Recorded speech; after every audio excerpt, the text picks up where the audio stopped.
Even light itself, racing outward at the fastest speed nature allows, cannot keep pace with the distance growing between the stars, a distance that stretches not because galaxies are moving through space, but because space itself is expanding, unfolding like a fabric with no seam, no border, no final thread. There is something quietly humbling in this truth, something that settles the mind rather than unsettles it,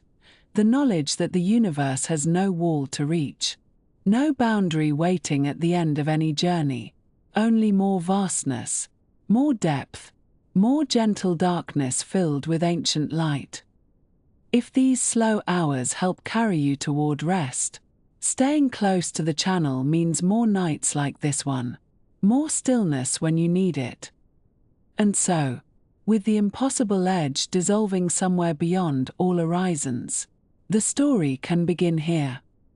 There is something deeply human about wanting to reach the edge of things. We feel it when we stand at the shore and watch the water meet the sky, or when we climb to the top of a hill and look out across the land that stretches away from us in every direction. We want to know what lies beyond, and more than that, we want to go there. This impulse is as old as our species, perhaps older, woven into the very fabric of what it means to be a creature that wanders. And for most of human history, we believed that if we traveled far enough, in any direction, we would eventually arrive at some kind of boundary, some definite place where everything simply stopped. The ancient sailors who ventured out across the Mediterranean Sea carried with them stories of edges and endings. They spoke of the Pillars of Hercules, those great rocks at the Strait of Gibraltar, beyond which the world became uncertain and strange. Some believed that if a ship sailed too far west, past the familiar coastlines and the trading routes, it would eventually reach a place where the ocean poured off into nothingness, a great waterfall at the end of everything. The sailors would tumble over this edge, their ships and their lives lost to the void that waited beyond the world.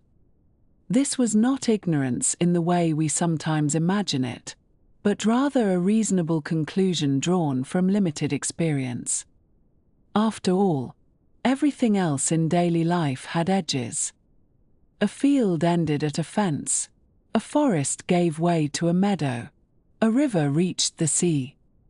Why should the world itself be any different? In ancient Greece, a philosopher named Archytas of Tarentum, who lived from around 428 to 347 before the Common Era, posed a thought experiment that would trouble thinkers for centuries to come. Archytas was a mathematician and a statesman, a friend of Plato, and a man who spent his nights contemplating the nature of the cosmos. He asked his listeners to imagine standing at the very edge of the universe, at the outermost boundary of everything that exists. Now, he said, suppose you extend your arm, or perhaps a staff or a spear, out beyond that boundary. What happens? If your arm passes through, then clearly there is more space beyond the edge, which means the edge was not really the edge at all. But if your arm is stopped by something, then that something must be outside the boundary, which again means the boundary was not truly the limit of existence. Either way, Archytas argued, the notion of a finite universe with a definite edge leads to contradiction. The reasoning was simple, almost playful, the kind of puzzle a clever child might pose to a parent at bedtime, and yet it contained within it a question that would occupy the greatest minds in human history. Aristotle, who came a generation after Archytas, offered a different picture of the cosmos, one that would dominate Western thought for nearly 2,000 years. In the Aristotelian universe, the Earth sat motionless at the center of everything, surrounded by a series of nested crystalline spheres. The moon was fixed to one sphere, the Sun to another, and each of the planets moved along with its own transparent shell as these spheres rotated smoothly around our world.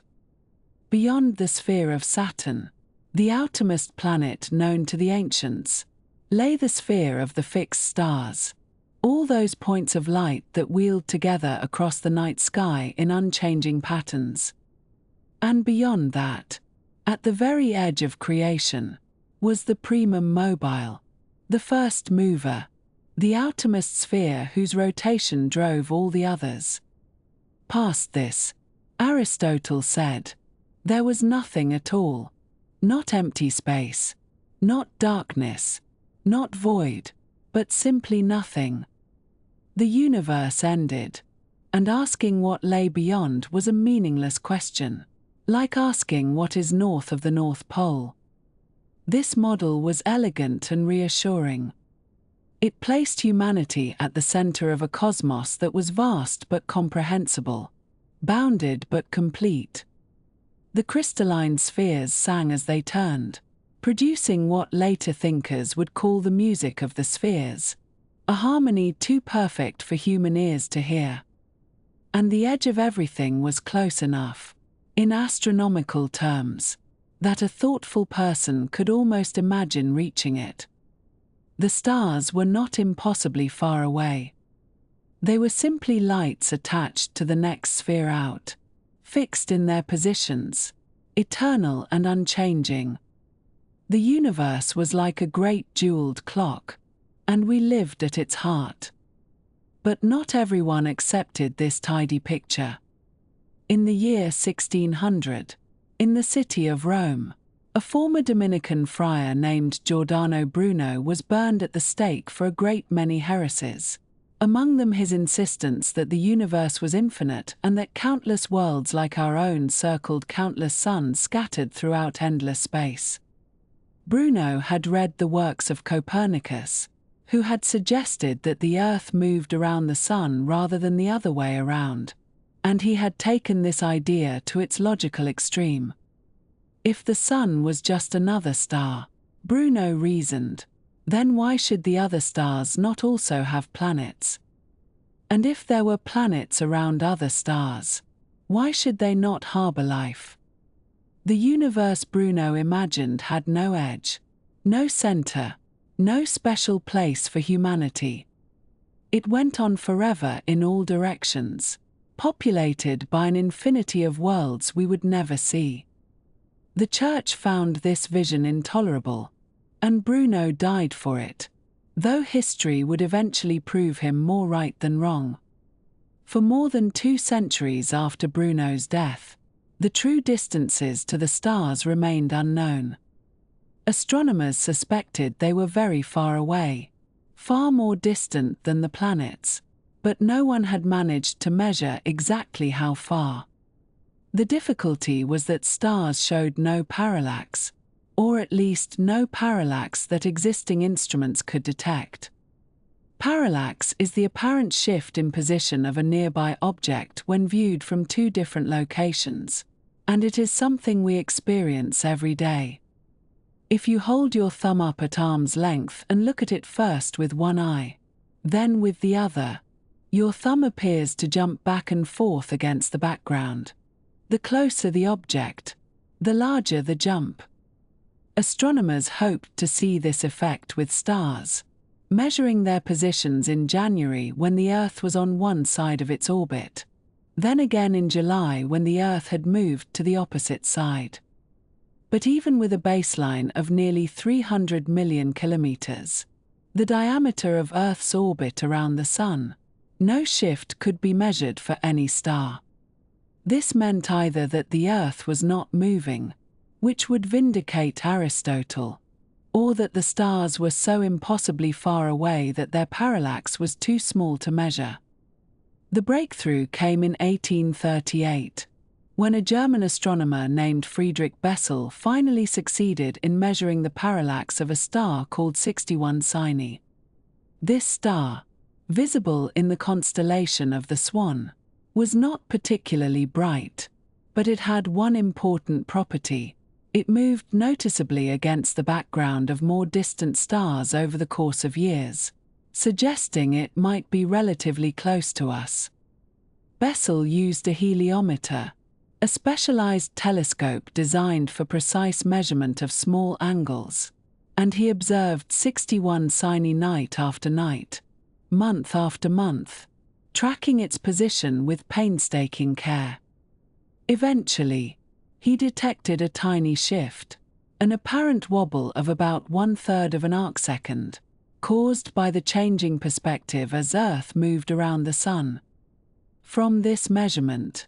Bessel calculated that 61 Cygni was roughly 10 light-years away, meaning the light reaching his telescope had left the star a decade earlier. For the first time, humanity had proof that the stars were not fixed on a nearby sphere but were rather suns in their own right, scattered across distances almost too large to comprehend.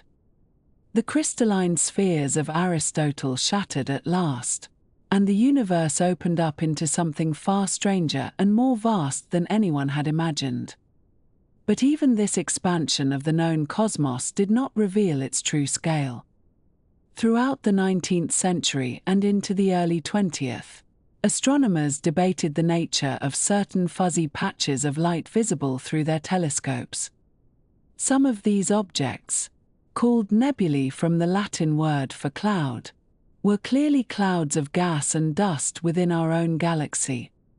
But others, the spiral nebulae, had a pinwheel structure that suggested something more complex. Were these spirals simply small features within our Milky Way, or were they perhaps island universes in their own right,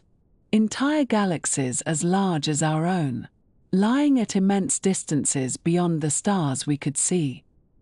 This question came to a head in 1920, at a meeting held at the Smithsonian Institution in Washington. The event would later be called the Great Debate, though at the time it was simply a discussion between two astronomers with opposing views. On one side was Harlow Shapley, who believed that the spiral nebulae were relatively small and close, perhaps within our own galaxy, which he had recently shown to be far larger than previously thought. On the other side was Heber Curtis, who argued that the spirals were external galaxies, millions of light-years away, each containing billions of stars. The two men presented their evidence with care and courtesy, and when the evening ended, no clear winner had emerged. The data available in 1920 was simply not sufficient to settle the question. It would take a few more years and the work of Edwin Hubble, using the Great 100-inch telescope at Mount Wilson in California, to prove that Curtis had been correct. The spiral nebulae were indeed galaxies, and they were far more distant than anyone had imagined. Our Milky Way was not the entire universe but just one island of stars among countless others, scattered across a cosmos so large that light from the nearest major galaxy, Andromeda, takes more than 2 million years to reach us. The universe had expanded once again, not physically this time, but in our understanding, and the question of edges became more pressing than ever. And so we return to the question that has echoed through all these centuries of discovery, the question that Archytas posed with his imaginary staff, that Bruno died contemplating, that Bessel and Shapley and Curtis and Hubble all worked to answer in their different ways. If I traveled far enough in one direction, never stopping, never turning back, what would I eventually reach? Is there an edge out there, a boundary, a wall of some kind, a place where the stars end and something else begins? Or does the universe go on forever, world beyond world beyond world, without limit or end? This is the question a child asks at bedtime, gazing up at the ceiling after the lights have been turned off, the room filled with the soft darkness that invites wondering. What is past the stars? They ask, and we reach for answers that feel true but are hard to say with certainty.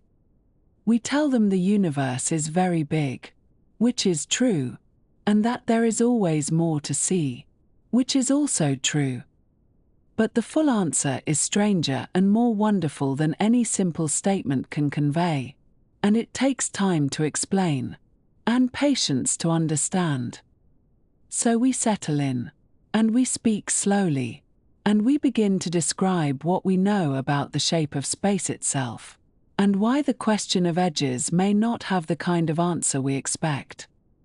Let us turn our attention now to the nature of the universe itself, and to the remarkable discovery that the very fabric of space is not fixed or static, but is instead stretching outward in all directions, carrying the galaxies along with it like raisins suspended in a rising loaf of bread,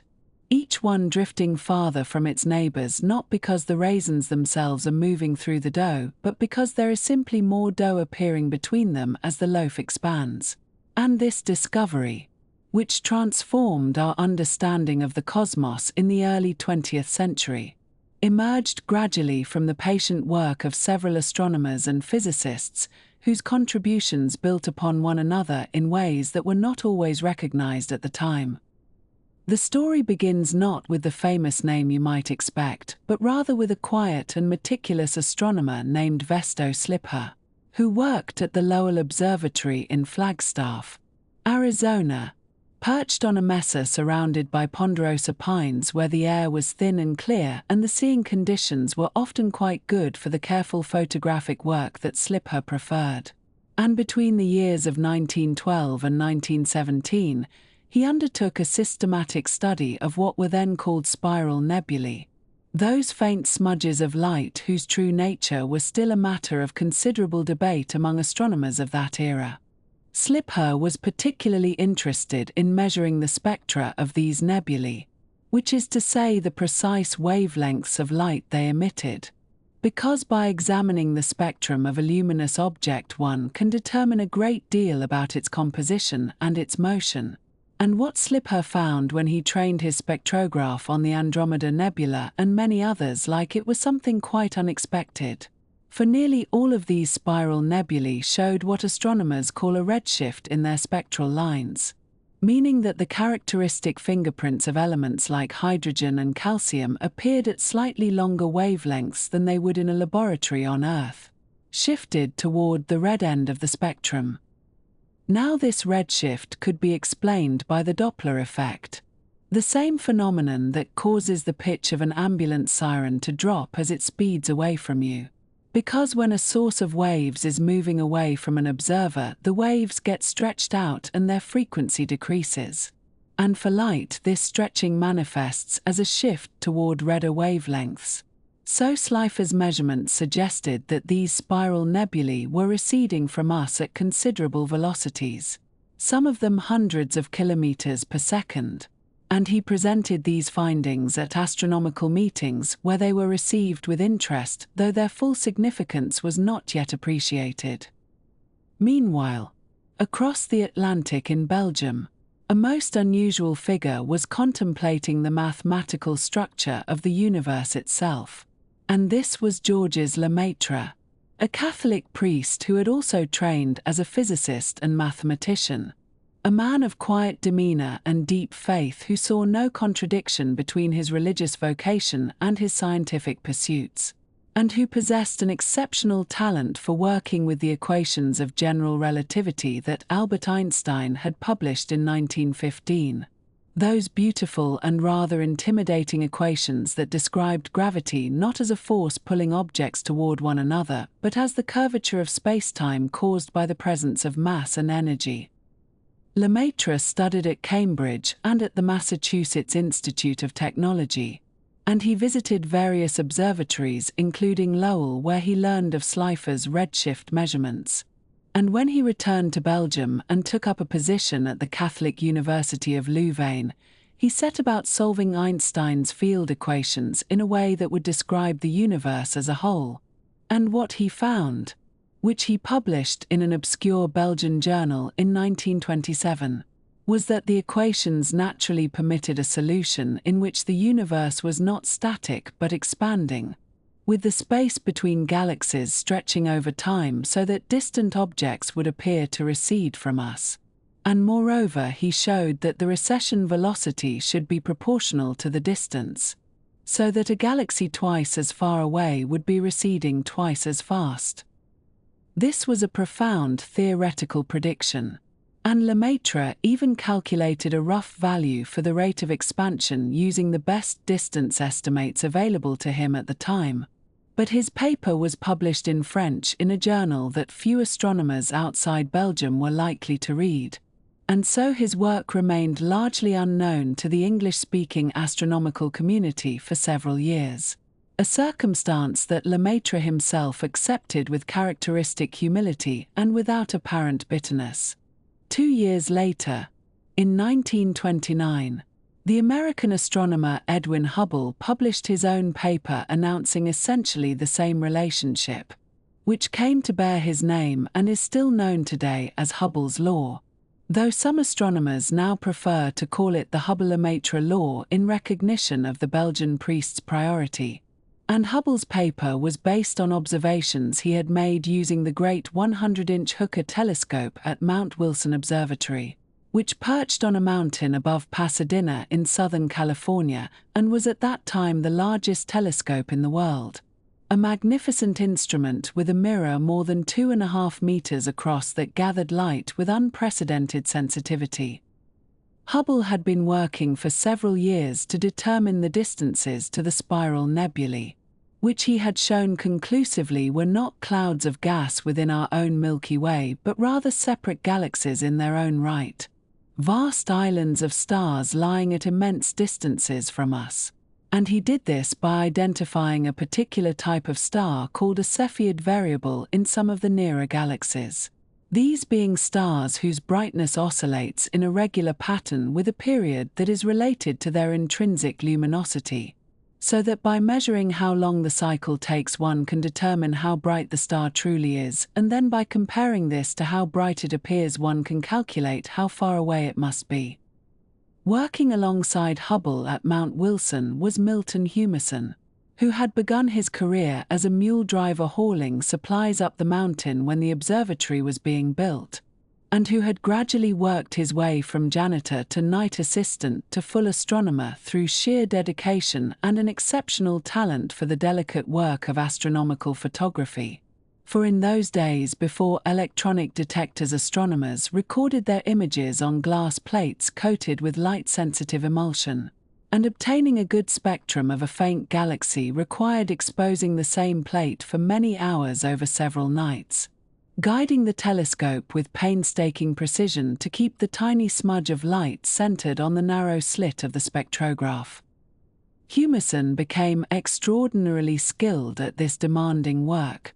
and his careful observations provided the spectroscopic data that complemented Hubble's distance measurements, and together they assembled a data set showing that more distant galaxies were indeed receding faster, with the relationship being approximately linear, so that a galaxy twice as far away was moving away from us at roughly twice the velocity, and this proportionality constant, the rate at which the recession velocity increases with distance, became known as the Hubble constant,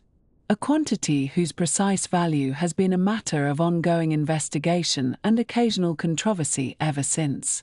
The expansion that Hubble and Humason and Lemaitre had discovered was not quite what one might naively imagine, for it was not that the galaxies were flying outward through space like shrapnel from an explosion, but rather that space itself was expanding, that the very fabric of the universe was stretching. And this distinction is subtle but important, because it means that there is no center to the expansion, no special point from which everything is receding, but rather every point in space sees the same pattern, with all distant objects moving away and the more distant ones moving away faster. Much as if you were standing on the surface of a balloon that was being inflated and you saw all the other dots drawn on the balloon's surface moving away from you. not because they were crawling across the rubber but because the rubber itself was stretching between you and them. This balloon analogy, while imperfect in some respects, captures something essential about the geometry of the expanding universe. For just as the surface of a balloon has no edge and no center, being a finite but unbounded two-dimensional surface curved in three-dimensional space, so too might our three-dimensional space be curved in a higher dimensional way that we cannot directly visualize. Finite perhaps, but without any boundary, so that if you set out in a rocket ship and traveled in what seemed to be a perfectly straight line, you might eventually return to your starting point from the opposite direction, having circumnavigated the cosmos much as a sailor might circumnavigate the Earth. Albert Einstein had been aware of these possibilities when he developed his general theory of relativity, and indeed he had found that his equations did not naturally yield a static,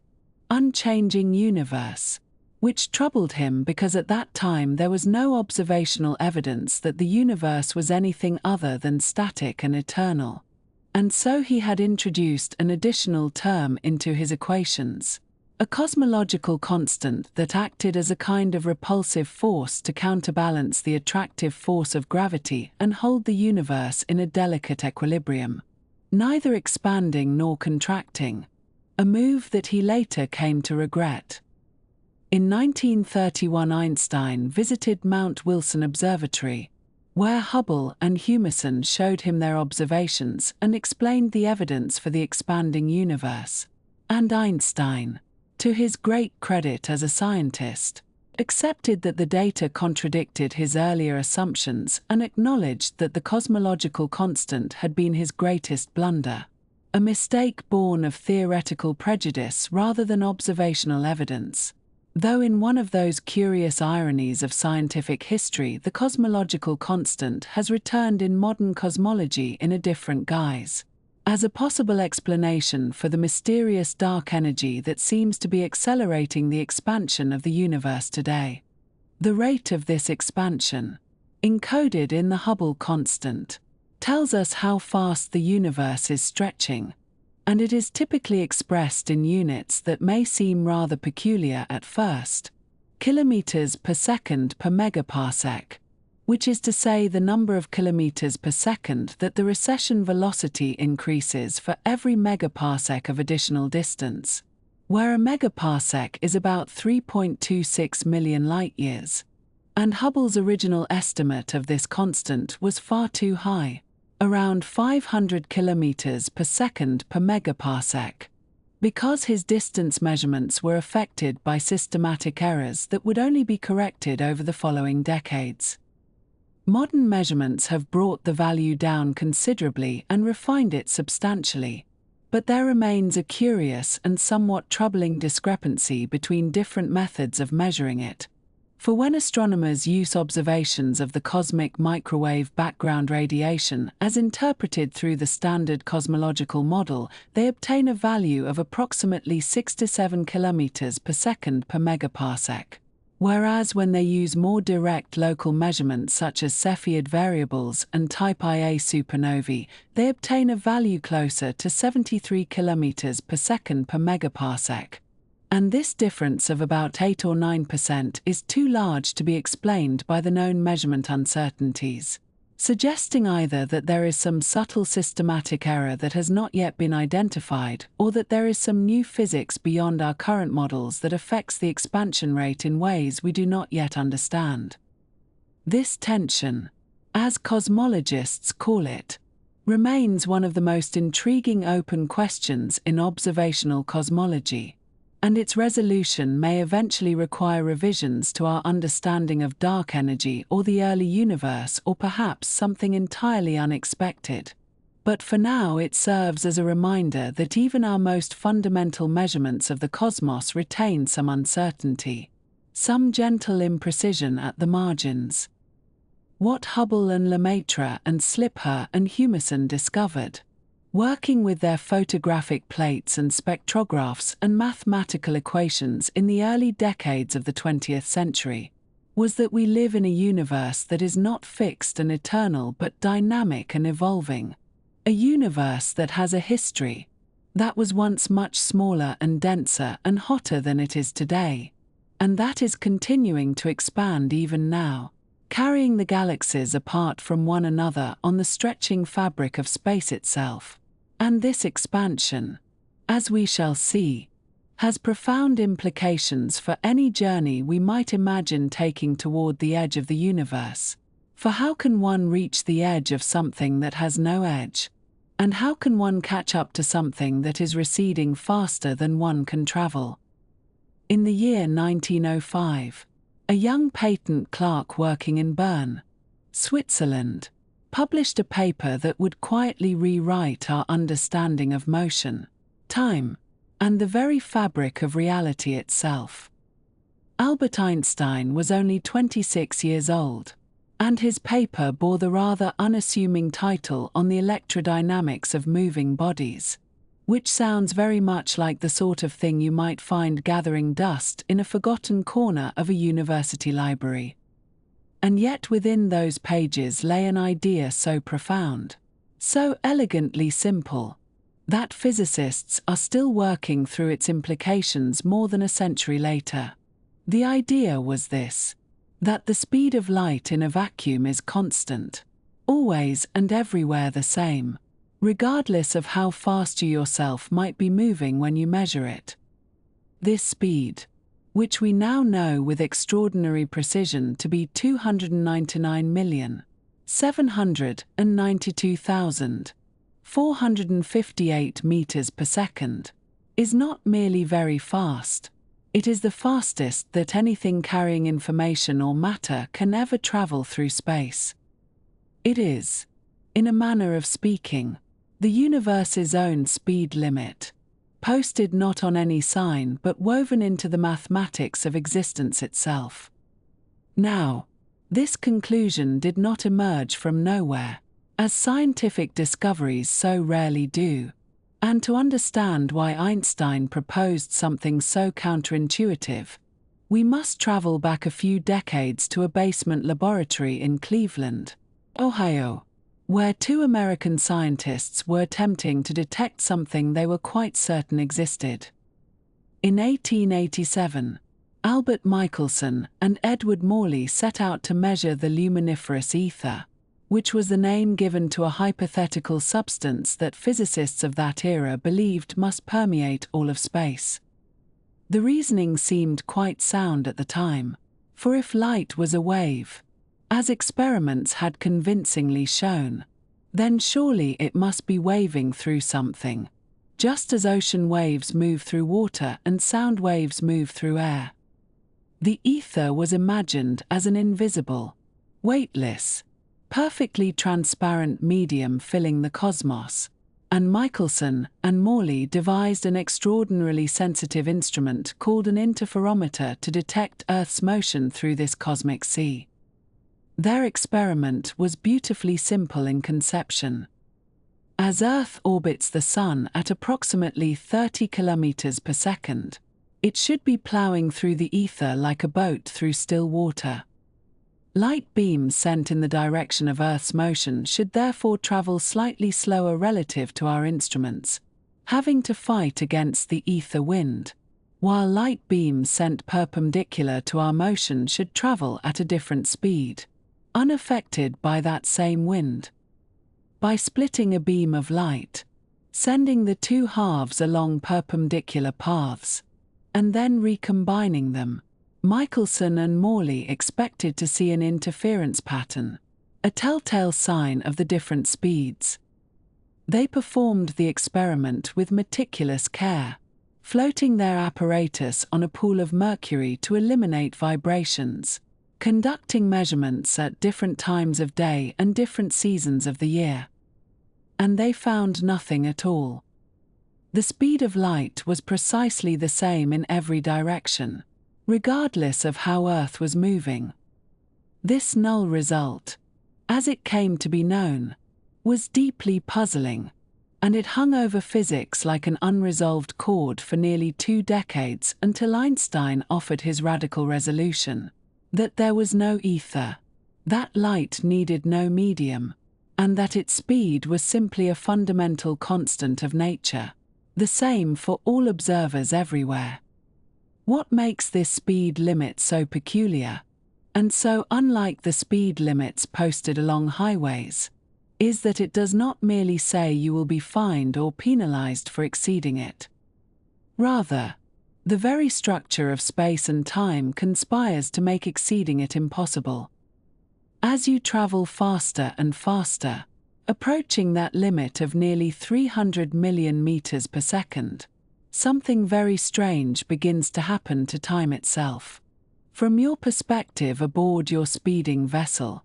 everything would seem perfectly normal. Your clock would tick along steadily, your heart would beat at its usual rhythm, and you would notice nothing amiss. But to an observer watching you from the outside, standing still relative to your motion, your clock would appear to be running slow, your heartbeat would seem sluggish,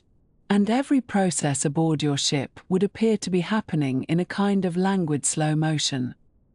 This phenomenon is called time dilation, and it is not a mere optical illusion or a trick of perception. It is a genuine physical effect in which time itself passes at different rates for observers in relative motion.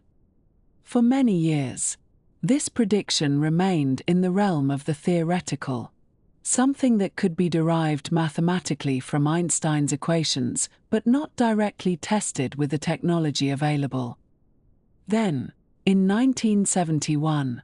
a physicist named Joseph Haefel and an astronomer named Richard Keating devised an experiment of charming simplicity. They purchased tickets on commercial airline flights, the ordinary sort that carry holiday travelers and business people, and they brought with them 4 cesium atomic clocks, which are among the most precise timekeeping devices ever constructed. These clocks were flown around the world twice, once traveling eastward with the rotation of the Earth, and once traveling westward against it. After the journeys were complete, the flying clocks were compared with identical clocks that had remained stationary on the ground. The differences were tiny, measured in billionths of a second, but they were unmistakably present and matched Einstein's predictions with remarkable accuracy. The clocks that had flown eastward, moving faster relative to the Earth's center due to adding their airspeed to our planet's rotation, had aged slightly less than the stationary clocks. The clocks that had flown westward, effectively moving slower relative to the Earth's center, had aged slightly more. Time had flowed differently depending on motion, just as Einstein had foretold 66 years earlier. The implications of this time dilation are profound and somewhat melancholy for any aspiring interstellar traveler.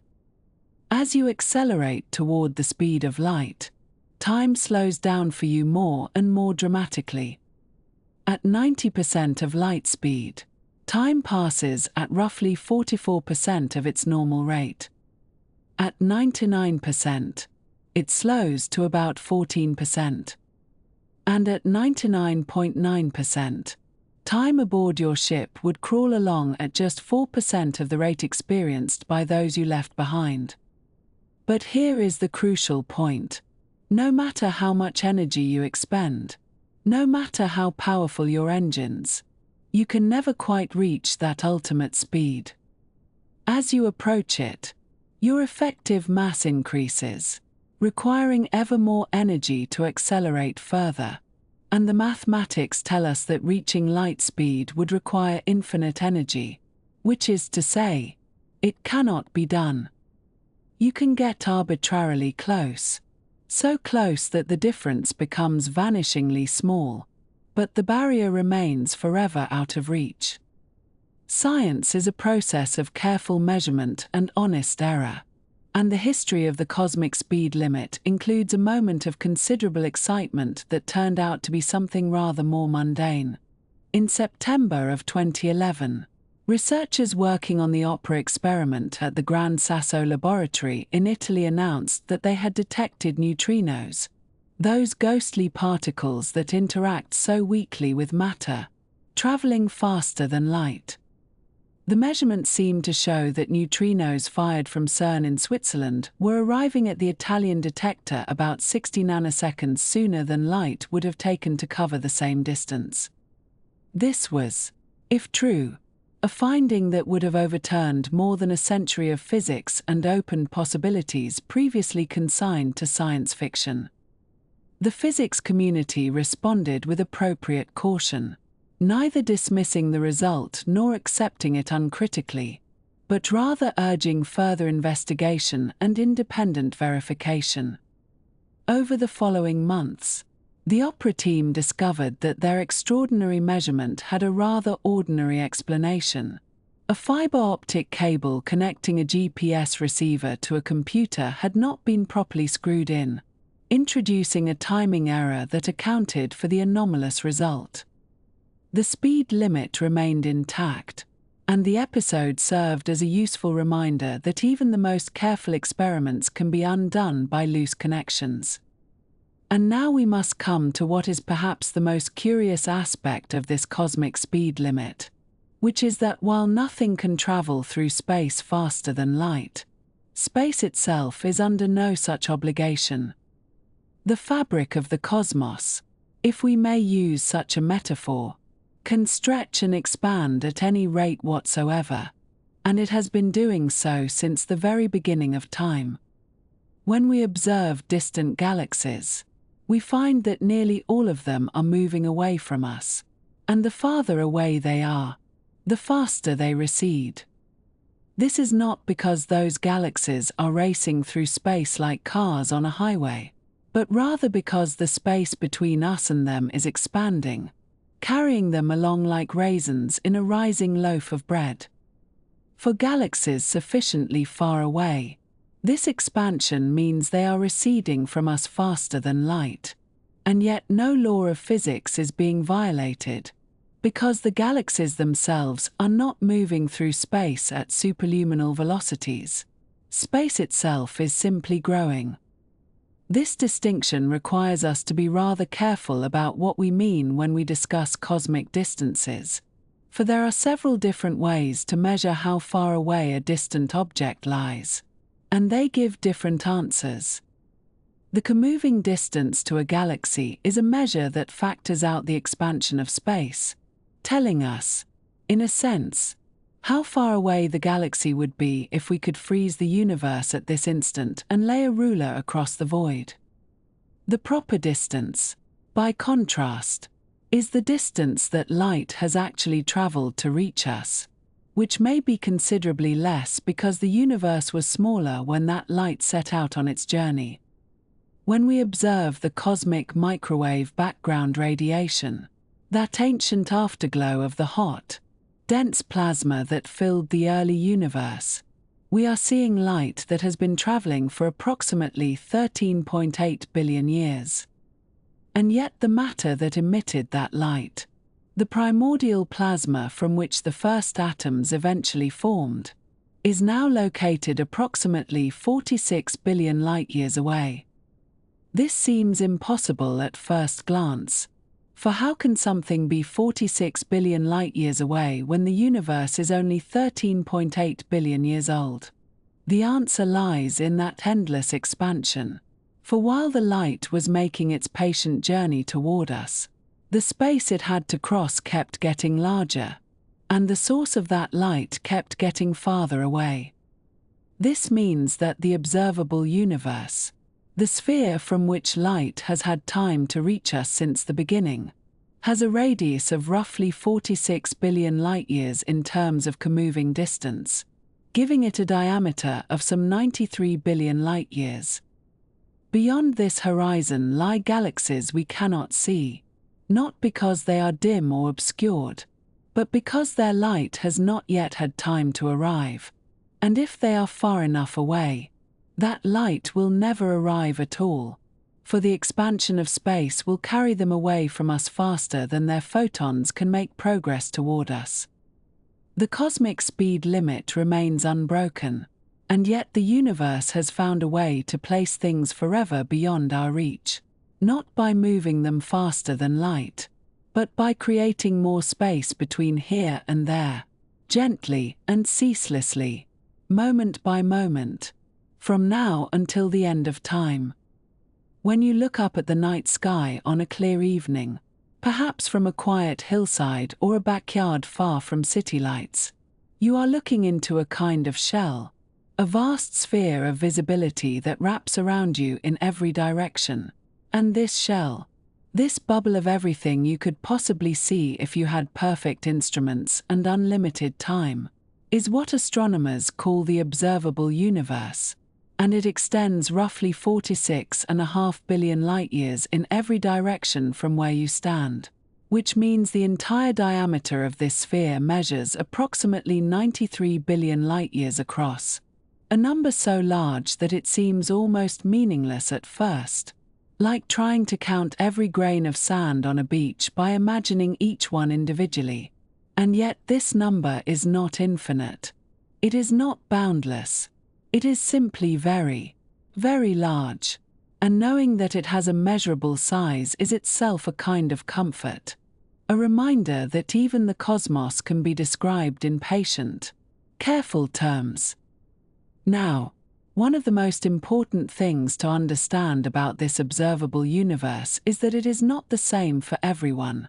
Not in the sense of what it contains, but in the sense of where its center lies. Because the observable universe is always centered on the observer, which means that you, sitting or lying wherever you are right now, are at the exact center of your own observable universe. And someone in a distant galaxy millions of light-years away is also at the center of their own observable universe. And both of these statements are perfectly true at the same time, with no contradiction between them, because the observable universe is not a fixed territory with edges painted on some cosmic map, but rather a personal sphere of visibility determined by how far light has been able to travel since the universe began.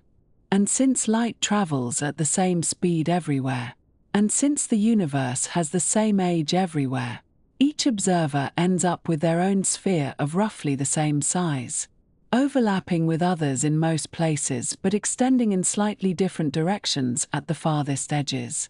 The boundary of this sphere is not a wall, not a barrier you could touch or crash into if you somehow traveled far enough, but rather a horizon. Much like the horizon you see when standing on a flat plain or looking out across the ocean, where the curvature of the earth prevents you from seeing any farther even though you know perfectly well that the land or water continues beyond what your eyes can detect.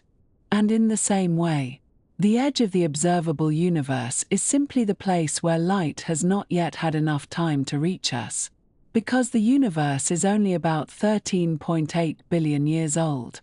And light can only travel so far in that amount of time, and so anything beyond that distance remains invisible to us, not because it does not exist, but because its light is still on the way, still journeying through the expanding darkness, and will not arrive for billions of years yet, if it ever arrives at all.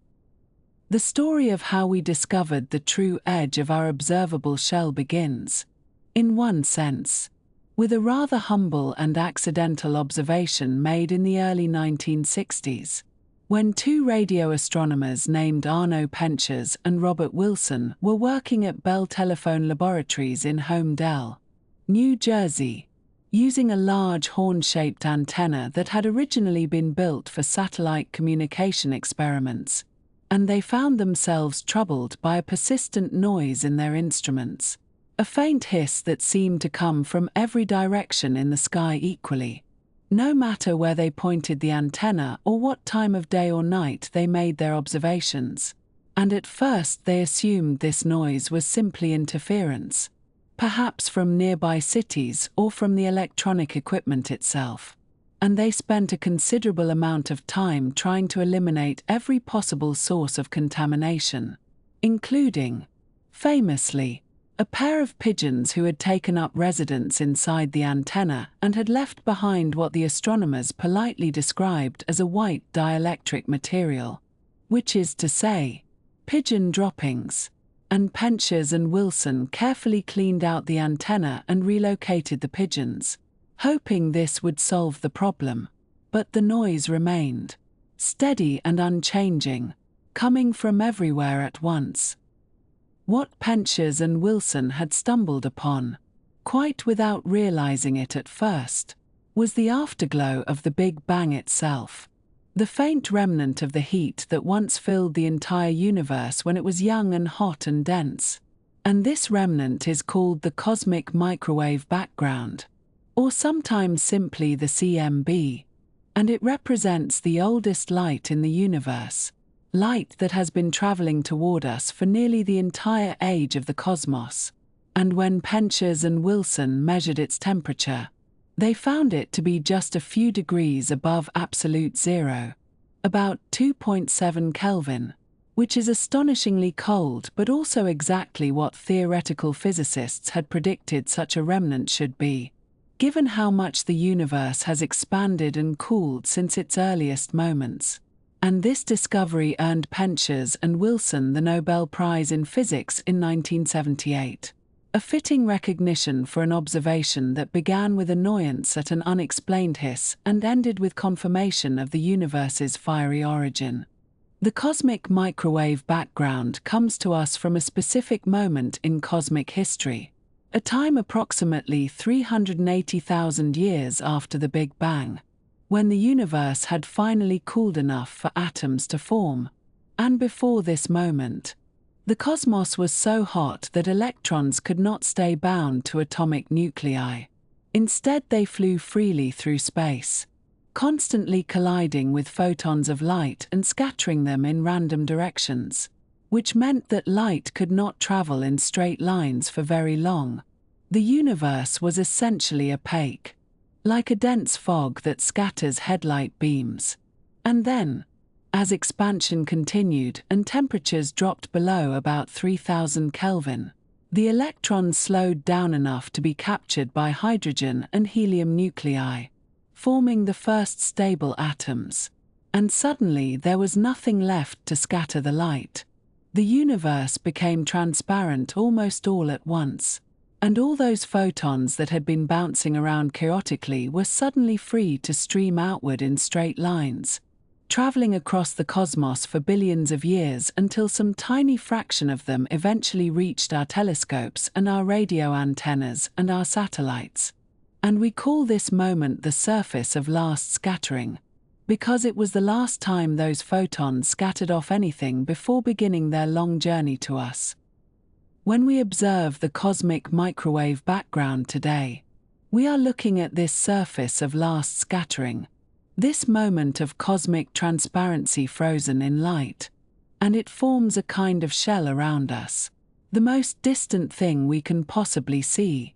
because before that moment the universe was opaque and no light from earlier times can reach us directly. And so the CMB marks the effective edge of our observable universe in one very real sense, the farthest back in time we can look using light as our messenger. And everything beyond that shell, everything that happened in the first 380,000 years,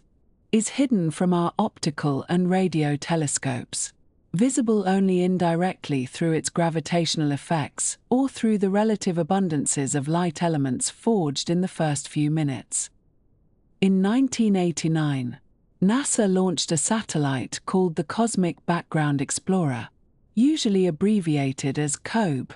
And this spacecraft was designed to measure the cosmic microwave background with far greater precision than any ground-based instrument could achieve, free from the interference of Earth's atmosphere and the warmth of the planet itself. And COBE confirmed that the CMB has an almost perfectly uniform temperature across the entire sky, with variations of only about 1 part in 100,000. Which told astronomers that the early universe was remarkably smooth and homogeneous. And yet those tiny variations, those faint ripples in temperature, turned out to be immensely important, because they represent the seeds of all the structure we see in the universe today. the slight overdensities that would eventually grow under the influence of gravity to become galaxies and clusters of galaxies, and the great cosmic web of matter that spans the observable universe, and the discovery of these anisotropies, as the tiny temperature differences are called, earned COBE team leaders John Mather and George Smoot the Nobel Prize in Physics in 2006. Following COBE came ever more precise measurements, including the Wilkinson Microwave Anisotropy Probe, usually called WMAP, which launched in 2001 and spent 9 years mapping the CMB with much finer angular resolution, allowing astronomers to determine the age of the universe with unprecedented accuracy and to measure its geometry and composition, confirming that the cosmos is very nearly flat and that most of its energy content consists of mysterious dark energy and dark matter rather than the ordinary atoms that make up stars and planets and people. And then in 2009 the European Space Agency launched the Planck satellite,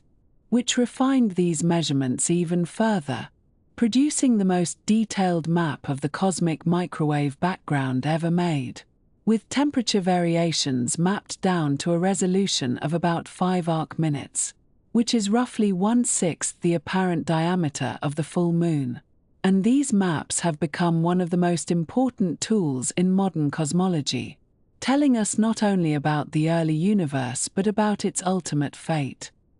Now, when we speak of the edge of the observable universe, it helps to understand that astronomers actually distinguish between several different kinds of cosmic horizons, and two of the most important are the particle horizon and the event horizon, which measure different aspects of visibility and communication across cosmic distances. And the particle horizon is simply the maximum distance from which light could have reached us since the beginning of the universe, taking into account the expansion of space along the way. And this horizon defines the edge of our observable universe, the boundary of everything we can currently see, approximately 46.5 billion light-years away in every direction. And you might wonder how light that has been traveling for only 13.8 billion years could have come from a distance of 46.5 billion light-years. And the answer lies in the expansion of space itself. Because while the light was traveling toward us, the space between us and its source was stretching, carrying the source farther away even as the light made progress toward us, so that by the time the light arrives, its source has receded to a much greater distance than the light has actually traveled. The event horizon, on the other hand, asks a different question. Not where can we see, but where could we ever send a message that would arrive at its destination? Or equivalently, where could a message sent right now eventually reach us? And in an accelerating universe like ours, where dark energy is causing expansion to speed up over time, the event horizon is actually shrinking, meaning that there are galaxies currently visible to us that we could never reach no matter how fast we traveled and no matter how long we tried, because the space between us and them is expanding faster than any spacecraft could cross it, and messages we send toward those galaxies will never arrive, lost forever in the growing gulf of expanding space. Within our observable shell, astronomers have attempted to count the galaxies, those great islands of stars that dot the cosmic ocean. And in 2016 a team led by Christopher Cancellis at the University of Nottingham published an estimate suggesting that the observable universe contains approximately 2 trillion galaxies, which is about 10 times more than previous estimates had suggested, because many of these galaxies are very small and very faint, beyond the detection limits of even our best telescopes. And Cancellis and his colleagues inferred their existence by studying how the number of visible galaxies changes as we look farther back in time and then extrapolating to account for those too dim to see directly. And 2 trillion is itself such a large number that it resists easy comprehension. Far more galaxies than there are grains of sand in a handful. more than all the heartbeats of all the humans who have ever lived. And each of those galaxies contains billions or hundreds of billions of stars. And around many of those stars orbit planets. And on some of those planets, perhaps, someone else is looking up at their own sky and contemplating their own observable shell, centered on themselves, filled with 2 trillion galaxies of their own. And so we return to the essential truth about the edge of our observable universe, which is that it is not a wall, not a boundary, not a fence at the end of a cosmic garden beyond which nothing exists, but simply a horizon of visibility, the surface where light has not yet had time to reach us. And beyond that horizon there is more universe, perhaps much more, perhaps infinitely more, stretching outward in ways we cannot directly observe and may never fully understand. And the galaxies that lie just beyond our observable shell are no doubt very similar to the galaxies within it, made of the same kinds of stars and dust and dark matter, obeying the same physical laws, unaware that they are invisible to us and that we are invisible to them. And there is something peaceful in this thought, something gentle about the idea that the edge of the universe is not a hard boundary but a soft one, not a stopping point but simply a place where our vision fades into quiet unknowing, like the way a road disappears over a distant hill even though you know it continues on the other side, curving through landscapes you have not yet seen.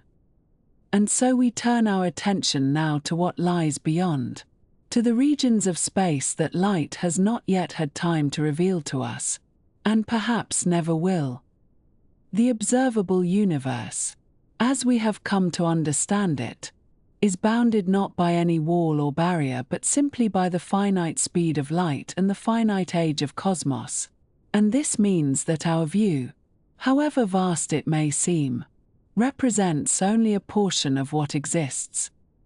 The full universe, the totality of space and matter and energy, almost certainly extends far beyond our cosmic horizon, stretching outward into distances we cannot measure and may never directly perceive, possibly continuing forever in all directions, an endless expanse of galaxies and voids and structures that we can only imagine through the quiet work of mathematics and inference.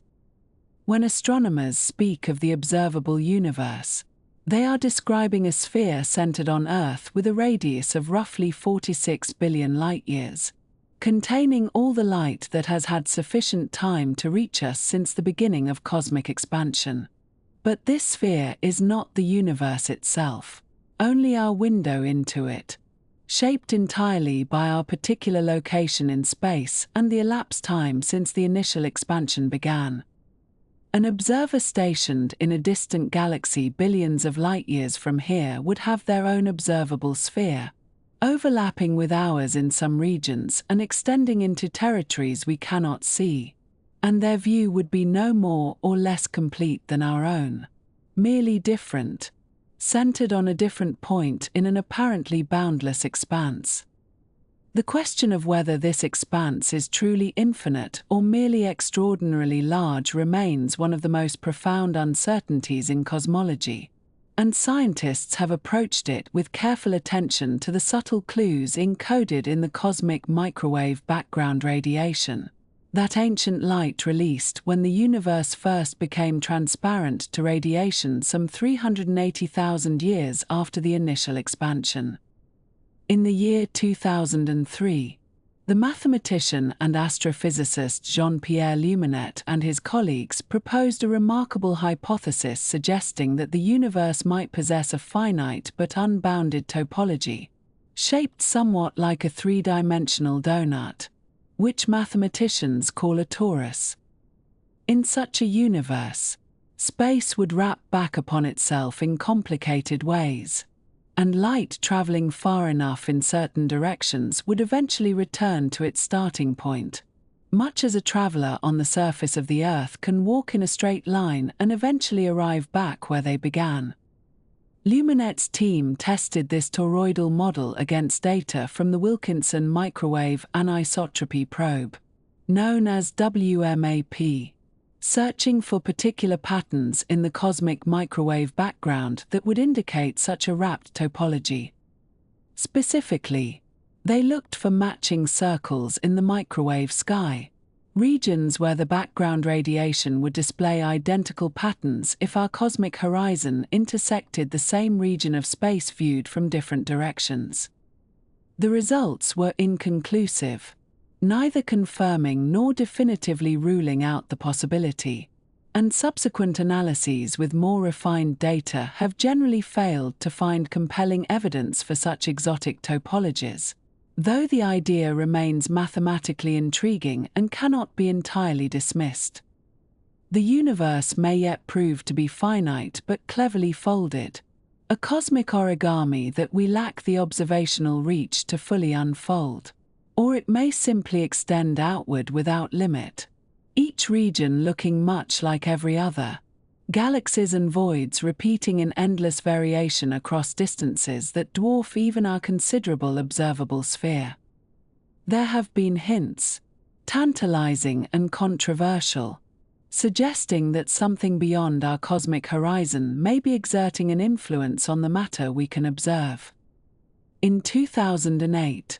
the astrophysicist Alexander Kashlinsky and his collaborators at NASA's Goddard Space Flight Center reported a puzzling phenomenon they termed dark flow, a coherent motion of galaxy clusters streaming in a particular direction at velocities far exceeding what could be explained by the gravitational influence of structures within the observable universe.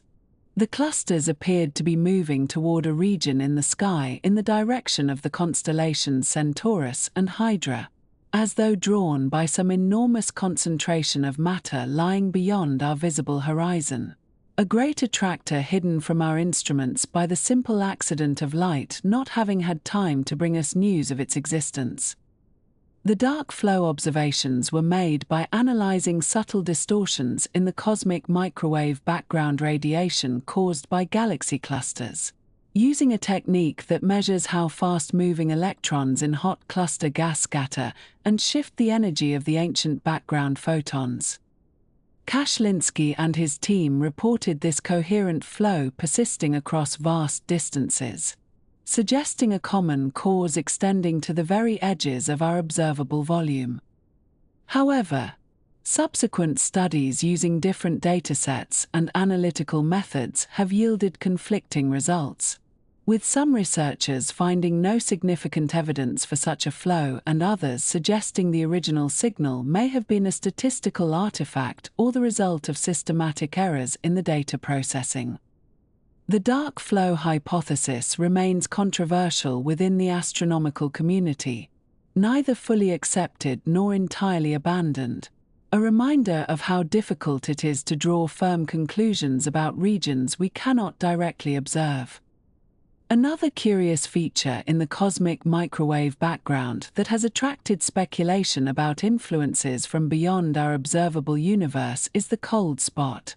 a region of the southern sky where the ancient radiation appears slightly cooler than expected. This anomaly was identified in 2004 in data from the WMAP satellite and subsequently confirmed by observations from the Planck spacecraft, appearing as a roughly circular region about 5 degrees across, corresponding to a diameter of approximately 1.8 billion light-years at the distance of the structures that might be responsible for it. The cold spot is colder than surrounding regions by only a fraction of a degree, a tiny deviation that nonetheless stands out as statistically unusual given our understanding of how temperature fluctuations should be distributed across the cosmic microwave sky. Various explanations have been proposed for this curious cold patch. Some researchers suggested it might result from a supervoid, an enormous region of space containing significantly fewer galaxies than average, through which the cosmic microwave background photons would lose a tiny amount of energy as they traversed the expanding emptiness. In 2015, astronomers reported evidence for just such a void in the direction of the cold spot, a vast underdense region that could potentially account for at least part of the observed temperature deficit. More exotic proposals suggested the cold spot might represent a kind of cosmic bruise, evidence of our observable universe having collided with another bubble universe in the distant past, the gravitational tug of this separate cosmic domain leaving a subtle imprint on our microwave sky. This multiverse collision hypothesis, while fascinating to contemplate, has generally fallen out of favor among cosmologists, who consider more conventional explanations involving voids or simple statistical fluctuations to be far more likely. The cold spot remains a subject of ongoing investigation, but it serves as a useful illustration of how scientists have attempted to search for evidence of realms beyond our direct observation, even if the evidence so far has proved inconclusive. One of the fundamental challenges in studying the universe as a whole is what cosmologists call cosmic variance, the simple and somewhat humbling fact that we have only one universe to observe. When scientists study phenomena on Earth, they can perform repeated experiments, gather multiple samples, and build up statistical confidence through replication. But we cannot step outside our universe to observe others, cannot compare different cosmic histories or different arrangements of fundamental constants. We are limited to a single realization of whatever cosmic processes gave rise to our particular arrangement of matter and energy, and some features of our universe may simply be accidents of this particular realization, statistical fluctuations that we cannot average away because we lack other universes to average across. The cold spot, for instance, might be nothing more than an unlikely but not impossible random fluctuation in an otherwise well-understood distribution, a cosmic oddity that would not seem remarkable if we could observe 1,000 different universes and note that such features occasionally appear by chance. This limitation extends to our understanding of the universe's overall size and geometry. Measurements of the cosmic microwave background suggest that the universe is very close to spatially flat, meaning that parallel lines remain parallel over cosmic distances and the angles of enormous triangles sum to precisely 180 degrees. But these measurements can only constrain the curvature within the observable volume, and a universe that appears flat within our horizon might nonetheless curve back upon itself at much larger scales, like a portion of a very large sphere appearing flat to observers who can see only a small patch. In 2020, a study analyzing the cosmic microwave background data estimated that the full universe must be at minimum approximately 250 times larger than the observable portion, assuming it is indeed finite.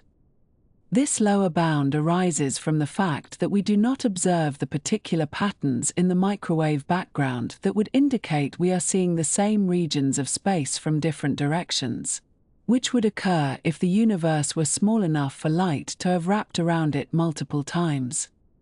The universe may be much larger than this minimum estimate, perhaps vastly larger, perhaps infinite, and current observations simply cannot distinguish between these possibilities.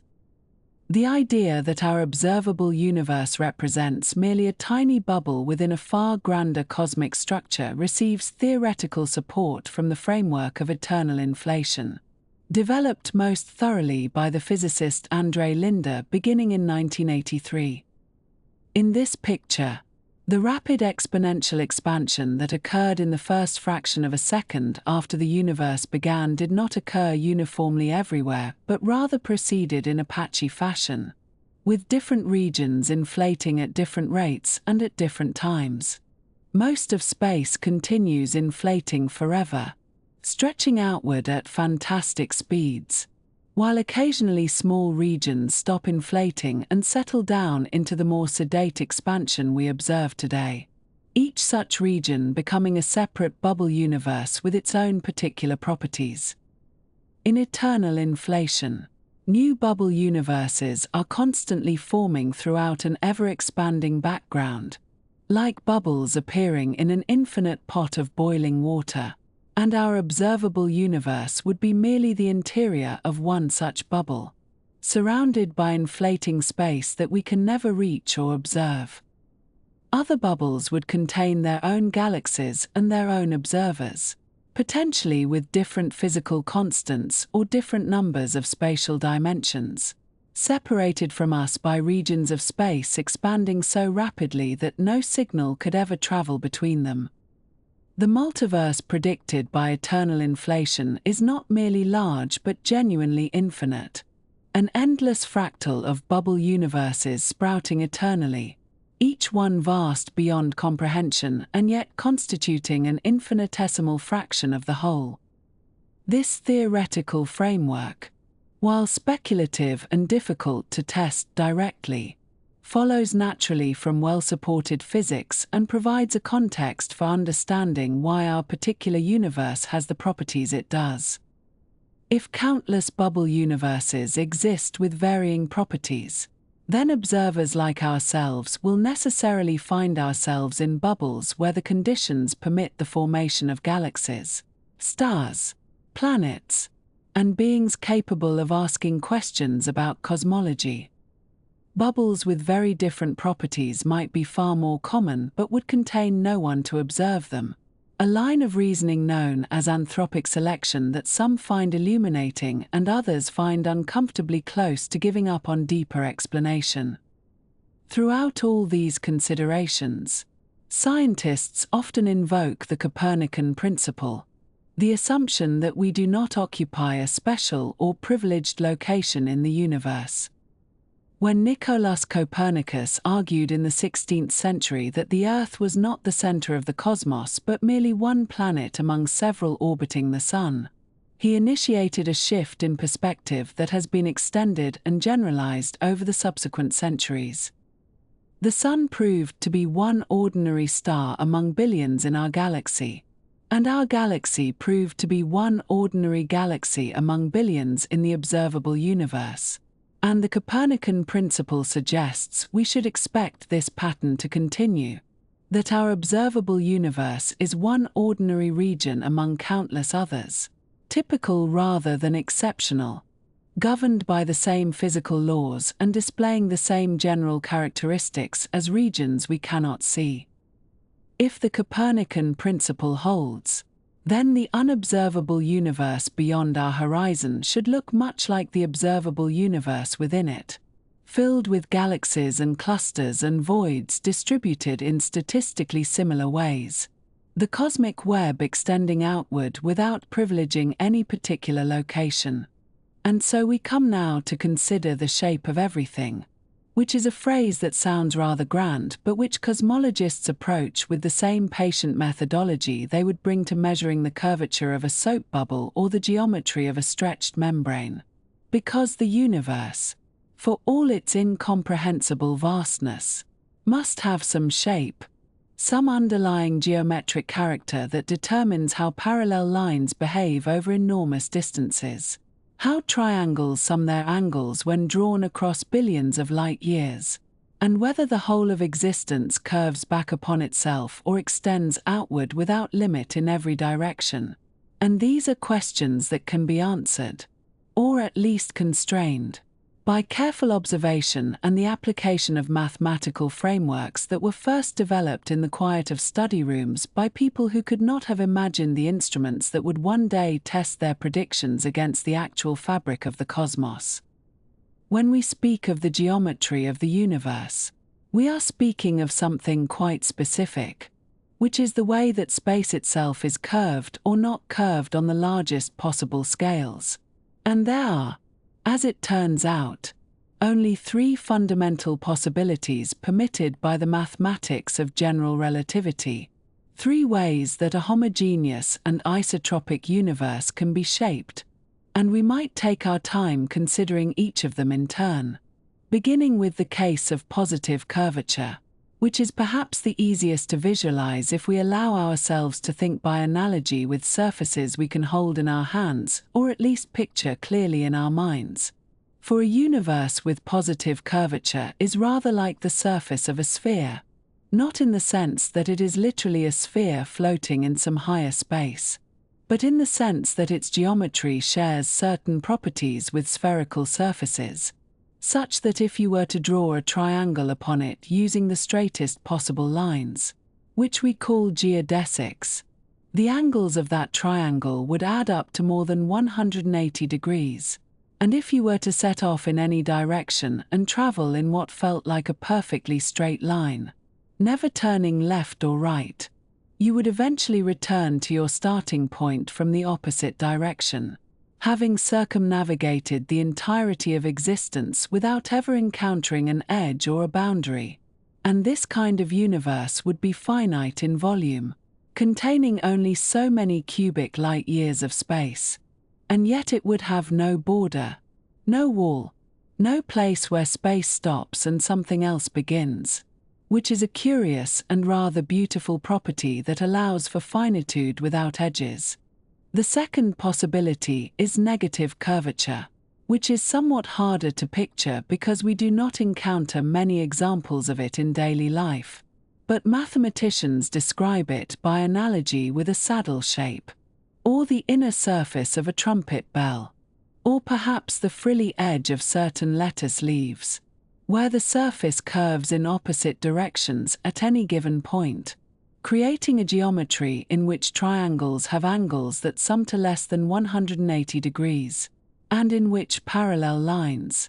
if extended far enough, will actually diverge from one another rather than remaining the same distance apart. And a universe with this kind of curvature would be infinite in extent, stretching outward forever in all directions with more and more space available as you travel further. And such a universe would have no possibility of returning to your starting point no matter how far or how long you traveled, because the geometry itself would be carrying you ever outward into regions that had not existed in your original vicinity. An endless saddle-shaped expanse with no center and no edge and no hope of circumnavigation. The third possibility, and this is the one that our observations have increasingly supported,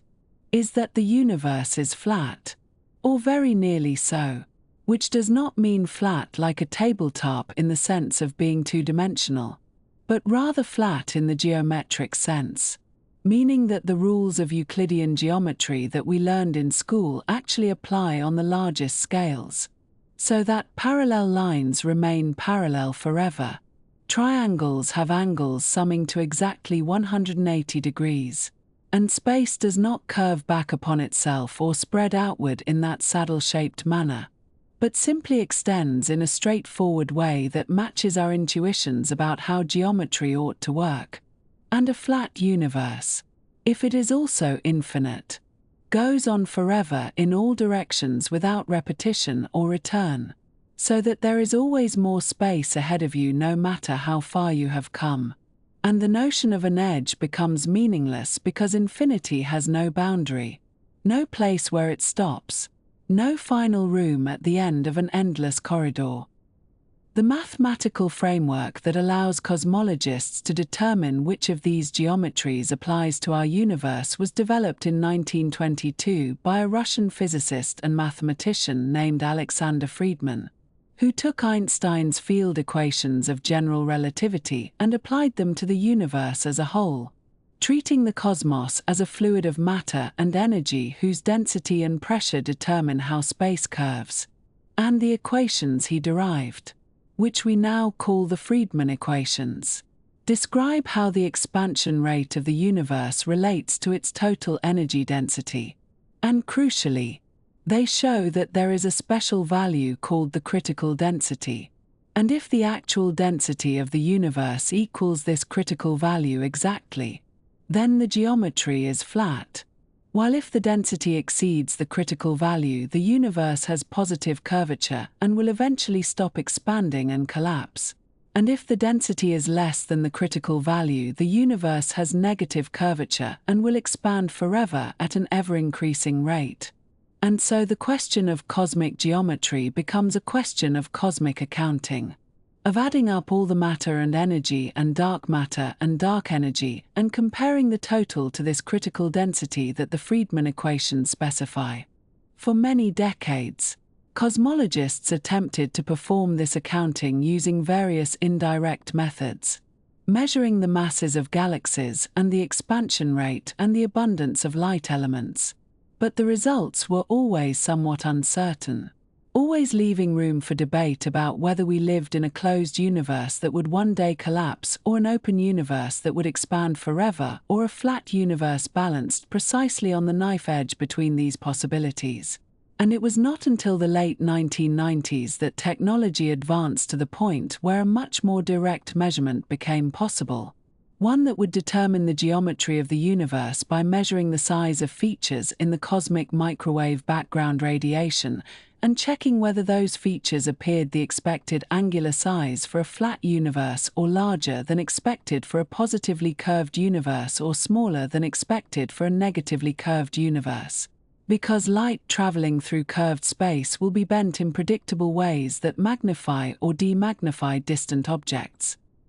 The experiment that first performed this measurement with sufficient precision to give a clear answer was called Boomerang, which stood for Balloon Observations of Millimetric Extragalactic Radiation and Geophysics, and it was carried out between 1998 and 1999 using a telescope suspended beneath a high-altitude balloon that floated over Antarctica for more than 10 days, drifting around the continent in the circular wind patterns that prevail at those latitudes. And the Antarctic location was chosen because the air there is exceptionally dry and cold, allowing the sensitive microwave detectors to operate without interference from water vapor, and also because the continuous daylight of the Antarctic summer allowed the balloon to maintain a stable altitude by the warming of the sun. And this remarkable experiment, combining the romance of polar exploration with the precision of modern cosmology, produced detailed maps of the temperature variations in the cosmic microwave background. And when the team analyzed the characteristic size of the hot and cold spots in those maps, they found that the universe appeared to be flat to within about 0.4%, a result that was announced in the year 2000 to considerable excitement among cosmologists who had long wondered which of the three geometries nature had chosen.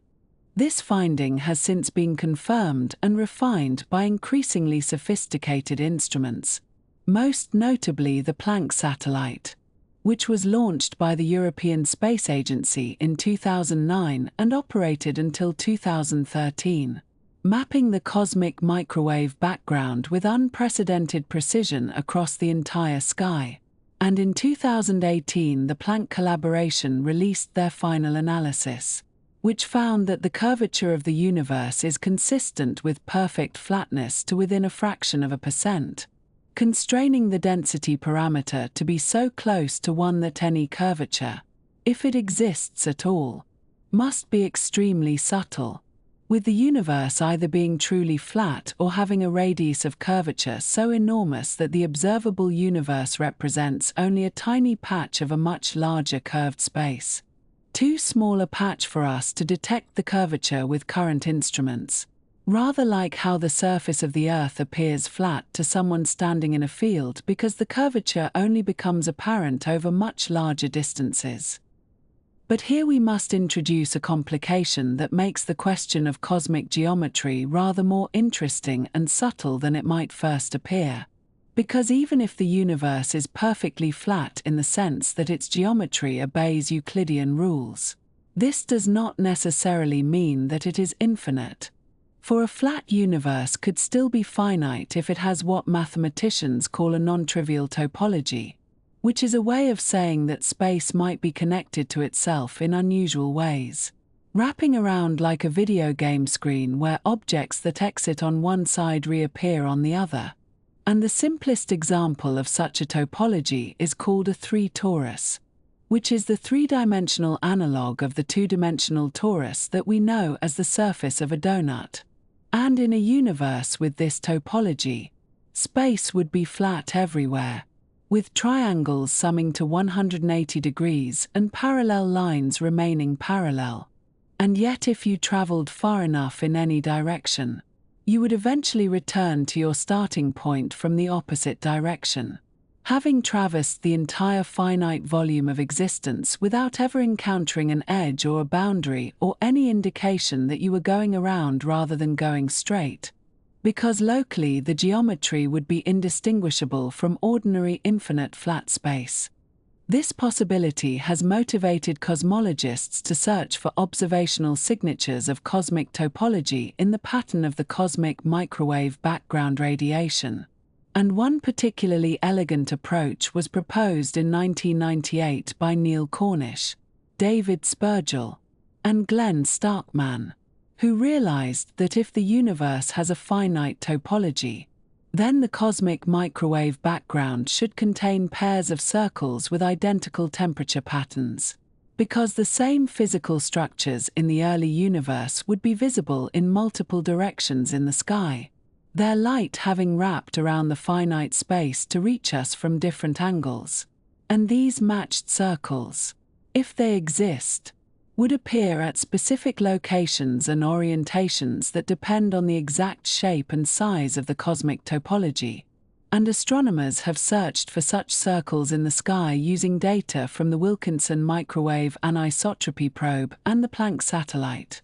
And while no convincing matches have been found so far, this does not rule out the possibility of a finite topology, because the universe could be finite but larger than the portion we can observe. Or it could have a topology more complex than the simple cases that have been searched for. And so the question of whether we live in a finite universe that wraps around or an infinite universe that extends forever remains open, a gentle mystery that may or may not be resolved by future observations.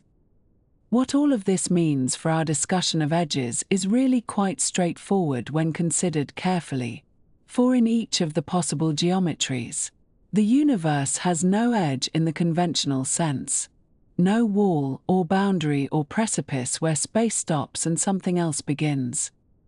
In a positively curved universe, space is finite but curves back upon itself like the surface of a higher dimensional sphere, so that travelers would eventually return home rather than encountering any barrier. In a negatively curved or flat infinite universe, space simply continues without limit in all directions, and infinity by its very nature has no boundary, no edge, no final destination, for no matter how far you travel there is always more space ahead, always another region to explore, always another distance to cross before reaching a border that does not exist. And even in a flat but finite universe with complex topology, the space would wrap around without any discontinuity, any seam, any edge where the wrapping occurs, so that travelers would find themselves returning home without ever having turned around or encountered any obstacle. Einstein himself described this property with characteristic clarity, explaining that the universe could be finite but unbounded, using the analogy of the surface of a sphere to help people understand how a space could have limited extent without having any edge. For a creature living on the surface of a sphere, perhaps an ant walking on a beach ball, would find that no matter which direction it walked, it could continue indefinitely without ever reaching an edge or falling off. And yet the total area of that surface would be finite, a specific number of square centimeters that the ant could eventually traverse if it walked long enough. And Einstein asked us to imagine something similar but in higher dimensions, a three-dimensional space that curves through a fourth dimension we cannot perceive, creating a finite volume with no boundaries. A cosmos that contains everything and has no outside, no beyond, no edge where existence gives way to void. And while this analogy is imperfect and the actual mathematics of curved spacetime is considerably more subtle, the essential insight remains valuable, that our intuitions about bounded and unbounded spaces, developed from our experience with everyday objects that have clear edges and surfaces, may not apply to the universe as a whole, which plays by different rules on cosmic scales. And so whether the universe is positively curved and finite, or negatively curved and infinite, or flat and infinite, or flat and finite with complex topology, the conclusion for our purposes remains the same, which is that there is no edge to find, no boundary to reach, no wall at the end of the cosmos where weary travelers might rest and look out upon whatever lies beyond. Because there is no beyond, there is only more of the same, either curving back or extending outward forever. And this is perhaps not the answer our intuitions expect, for we are creatures who live among objects with clear edges, tables and chairs and rooms with walls, and we naturally imagine that the universe must be similar, a very large room with very distant walls. But the mathematics of curved spacetime and the observations of modern cosmology tell us otherwise, tell us that we must expand our intuitions to accommodate geometries that do not end, spaces that are finite without borders or infinite without edges. And this is simply the way things are, one of the many gentle surprises that the universe has offered to those who study it carefully.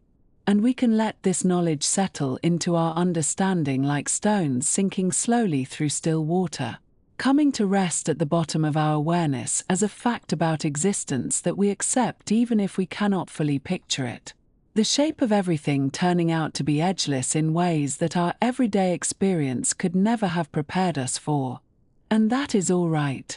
because the universe is under no obligation to match our expectations, only to be what it is. And what it is, apparently, is boundless. In the year 1998, two separate teams of astronomers made a discovery that would quietly overturn everything we thought we understood about the fate of the cosmos. And though the finding itself was profoundly unsettling in its implications, the method by which they arrived at it was rather beautifully straightforward, involving nothing more exotic than careful measurements of dying stars in distant galaxies, and the patient comparison of how bright those stars appeared to be against how bright they ought to have been, given what we knew of their nature and their distance from our small blue world. The first of these teams was known as the High Z Supernova Search Team, led by Brian Schmidt and Adam Rees, and the second was called the Supernova Cosmology Project, headed by Saul Perlmutter, and though they worked independently of one another, often in friendly competition as scientific teams sometimes do, they arrived at precisely the same troubling conclusion, which is perhaps the most reassuring thing that can happen in science. When two groups approaching a problem from different angles and with different instruments and different assumptions nevertheless find themselves staring at the same unexpected truth. What these teams were studying was a particular type of stellar explosion known as a Type Ia supernova, and these events are especially useful to astronomers because they function as what we call standard candles, which is to say that each one releases very nearly the same amount of light as every other, regardless of where in the universe it happens to occur. And this consistency arises from the particular circumstances of their formation, which involves a white dwarf star, the dense remnant core of a sun-like star that has exhausted its fuel, gradually accumulating matter from a companion star until it reaches a critical mass of approximately 1.4 times the mass of our own Sun, at which point it can no longer support itself against gravitational collapse and undergoes a catastrophic thermonuclear detonation that briefly outshines an entire galaxy. Because we know how luminous these explosions truly are, we can measure how luminous they appear to be from Earth and thereby calculate how far away they must be, using the simple principle that light grows dimmer with distance according to a predictable mathematical relationship. And by comparing this distance measurement with the redshift of the supernova's host galaxy, which tells us how much the universe has expanded since the light was emitted. Astronomers hoped to trace the history of cosmic expansion and determine whether the universe was slowing down under the gravitational influence of all the matter it contained, as most physicists at the time expected it to be. What they found instead was that the distant supernovae appeared dimmer than they should have been, not brighter, and this could only mean that they were farther away than the standard model of cosmic expansion predicted, which in turn implied that the expansion of the universe was not slowing down at all but was in fact speeding up, accelerating like a car whose driver has pressed the accelerator to the floor and shows no intention of ever lifting their foot. And this was so contrary to expectation, so thoroughly at odds with the gravitational behavior of matter as we understood it, that both teams initially assumed they had made an error somewhere in their calculations or their observations. They checked their data again and again, searching for systematic mistakes, for dust that might have dimmed the supernovae, for evolutionary changes in the explosions themselves that might have made ancient supernovae intrinsically different from nearby ones. But every avenue of investigation led back to the same inescapable conclusion. And in the end, as often happens when nature refuses to cooperate with our assumptions, it was our assumptions that had to yield, and the scientific community was forced to accept that something was pushing the universe apart, something that acted in opposition to gravity, something that grew stronger as the universe expanded rather than weaker. And this something was eventually given the name dark energy, not because we understood what it was but precisely because we did not. For this discovery, which has been called one of the most surprising in the history of cosmology, Brian Schmidt, Adam Rees, and Saul Perlmutter were awarded the Nobel Prize in Physics in the year 2011. A recognition that came more than a decade after their initial findings but which reflected the profound and lasting impact their work had on our understanding of the cosmos. For dark energy did not merely add a curious footnote to our models of the universe but fundamentally rewrote the story of its past and its future in ways that we are still struggling to fully comprehend. What we have learned in the years since that initial discovery is that dark energy comprises approximately 68% of the total energy content of the universe, which is to say that the vast majority of what exists, or at least what contributes to the expansion and geometry of spacetime, is this mysterious repulsive influence that we cannot see, cannot touch, cannot detect directly through any instrument yet devised, and can only infer from its gravitational effects on the largest scales. And this is a rather humbling realization when you sit with it for a moment. That nearly 7/10 of everything that is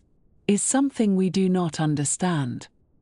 The remaining 32% is divided between ordinary matter, the protons and neutrons and electrons that make up stars and planets and people and everything we can see and touch, which accounts for only about 5% of the total,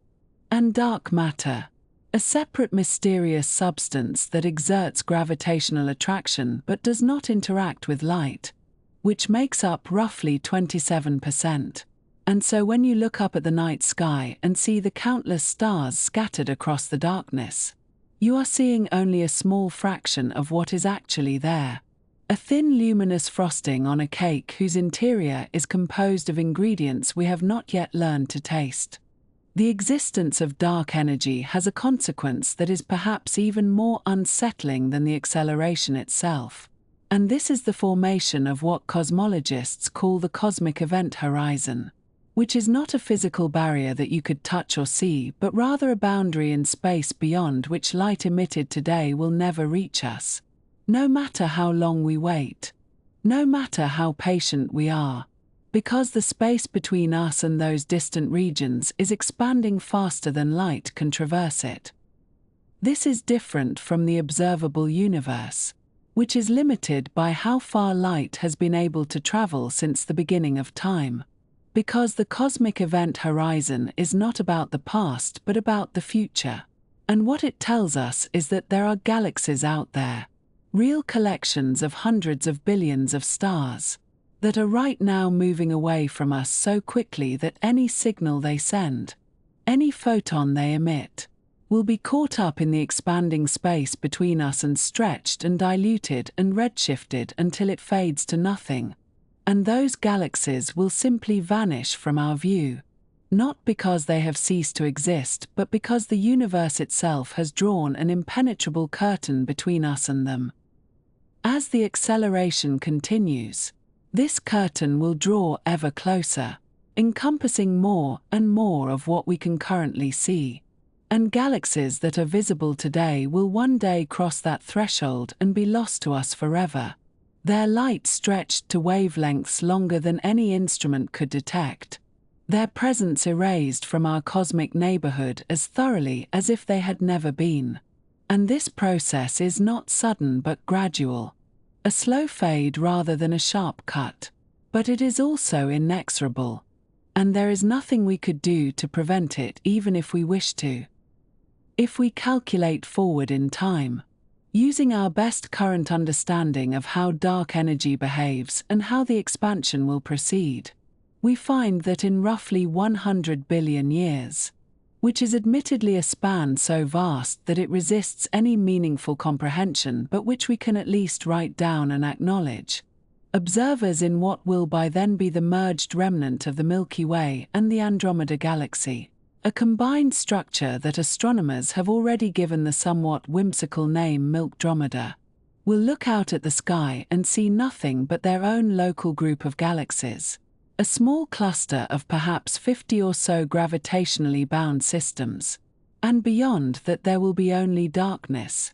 an empty void with no hint that anything else exists.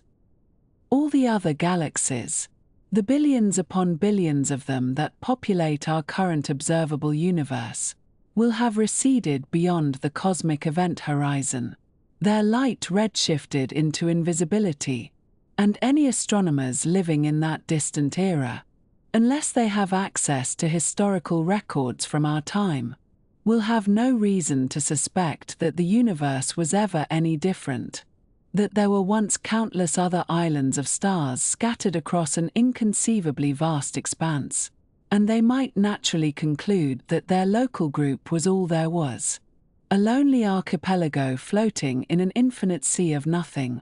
This is the accelerating loneliness that the title of this section refers to, not a loneliness of the human heart but a cosmic isolation that will eventually enfold every gravitationally bound structure in the universe, cutting it off from all its neighbors and leaving it alone with its own stars and its own darkness. And while this fate is so far in the future that it need not trouble us in any practical sense,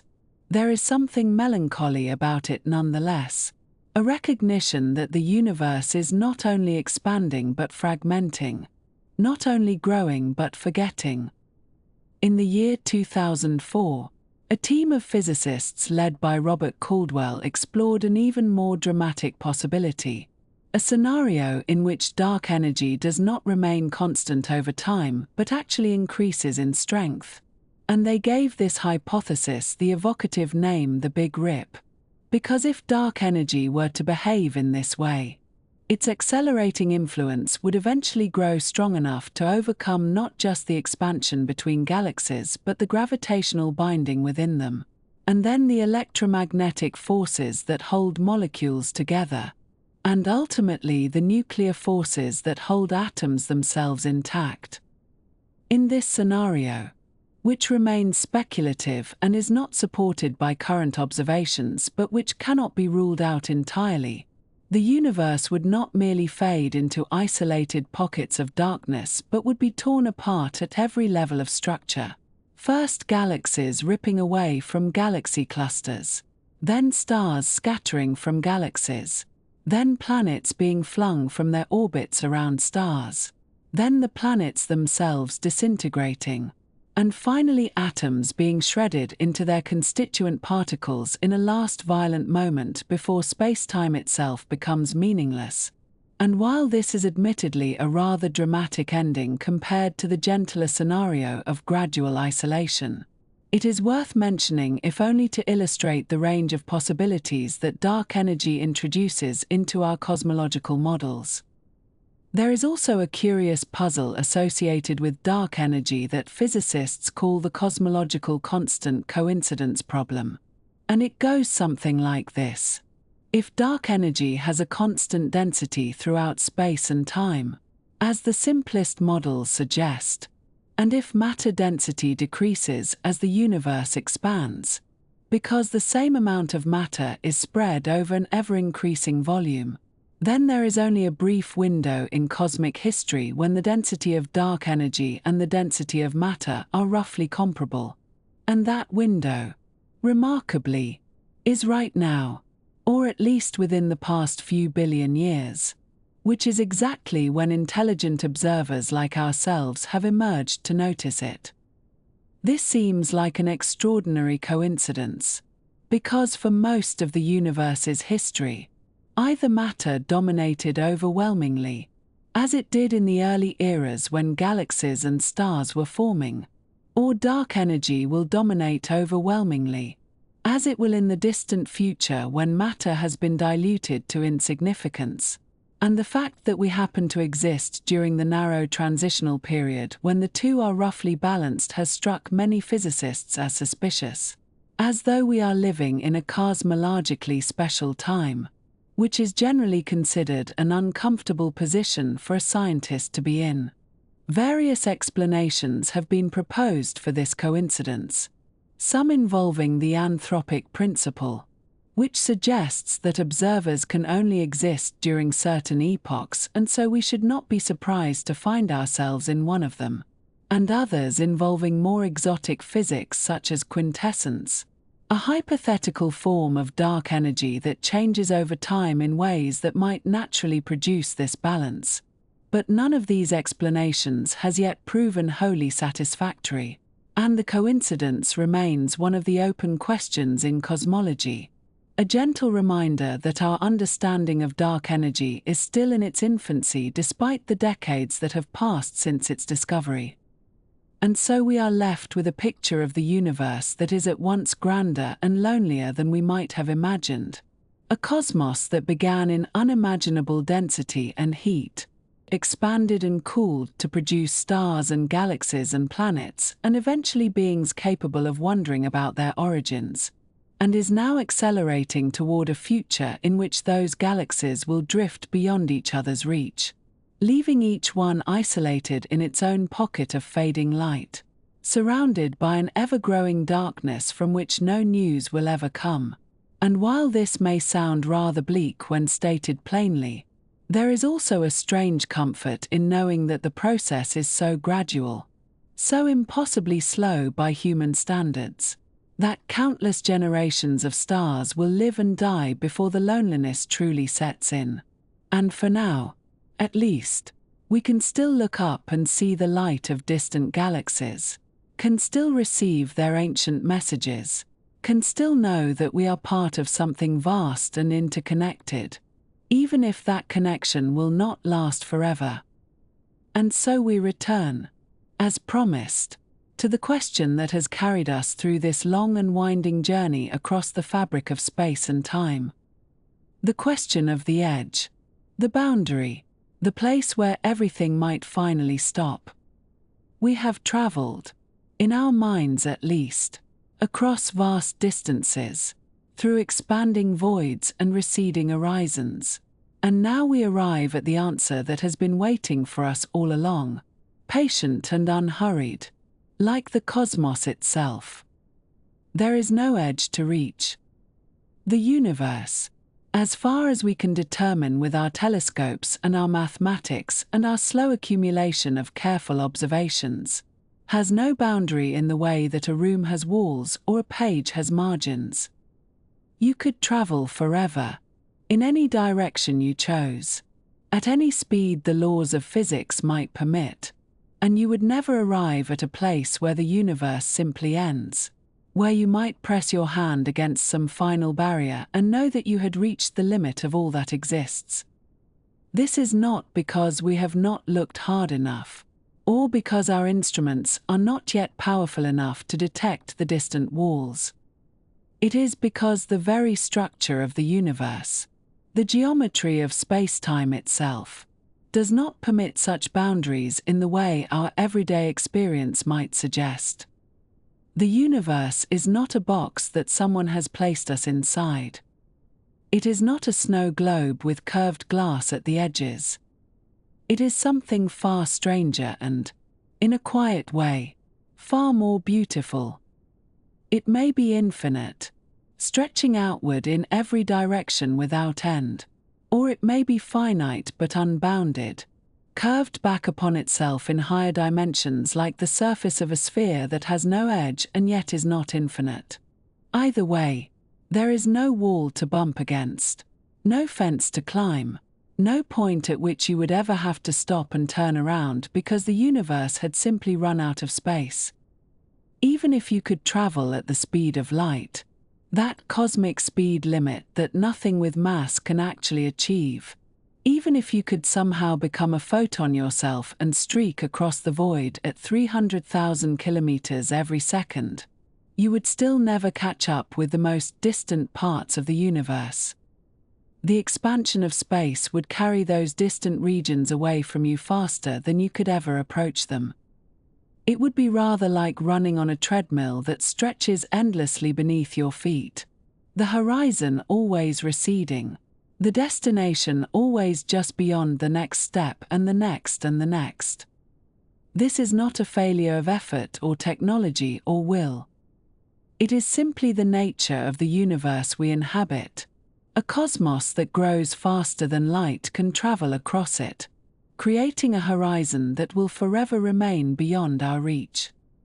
The astronomer Carl Sagan understood this vastness perhaps better than anyone, and he found in it not despair but a strange and gentle comfort. In 1994, reflecting on a photograph of Earth taken by the Voyager 1 spacecraft from a distance of about 6 billion kilometers, Sagan described our planet as a pale blue dot, a mote of dust suspended in a sunbeam. From that tremendous distance, everything we have ever known, every human being who has ever lived, every love and war and triumph and tragedy, all of it was contained on that tiny speck, almost invisible against the blackness of space. Sagan noted that the Earth is a very small stage in a vast cosmic arena,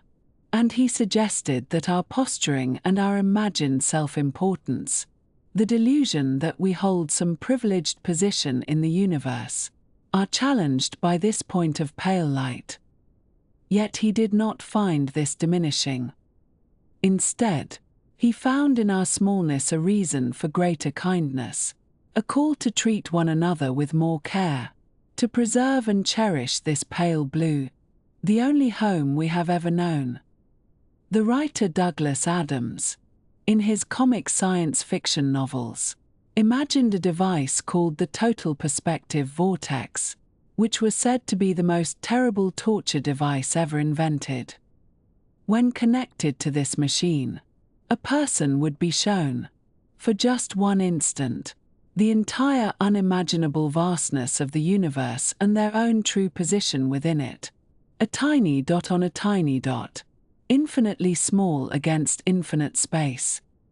According to the story, this revelation was so overwhelming that it would completely annihilate the soul,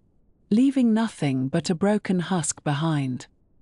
The joke, of course, was that this is exactly what astronomy actually does, showing us our true scale relative to the cosmos, and yet somehow it does not destroy us. We learn that we are impossibly small, that the universe is impossibly vast, and we continue to wake up in the morning and make our tea and go about our lives. Perhaps this is the most remarkable thing of all,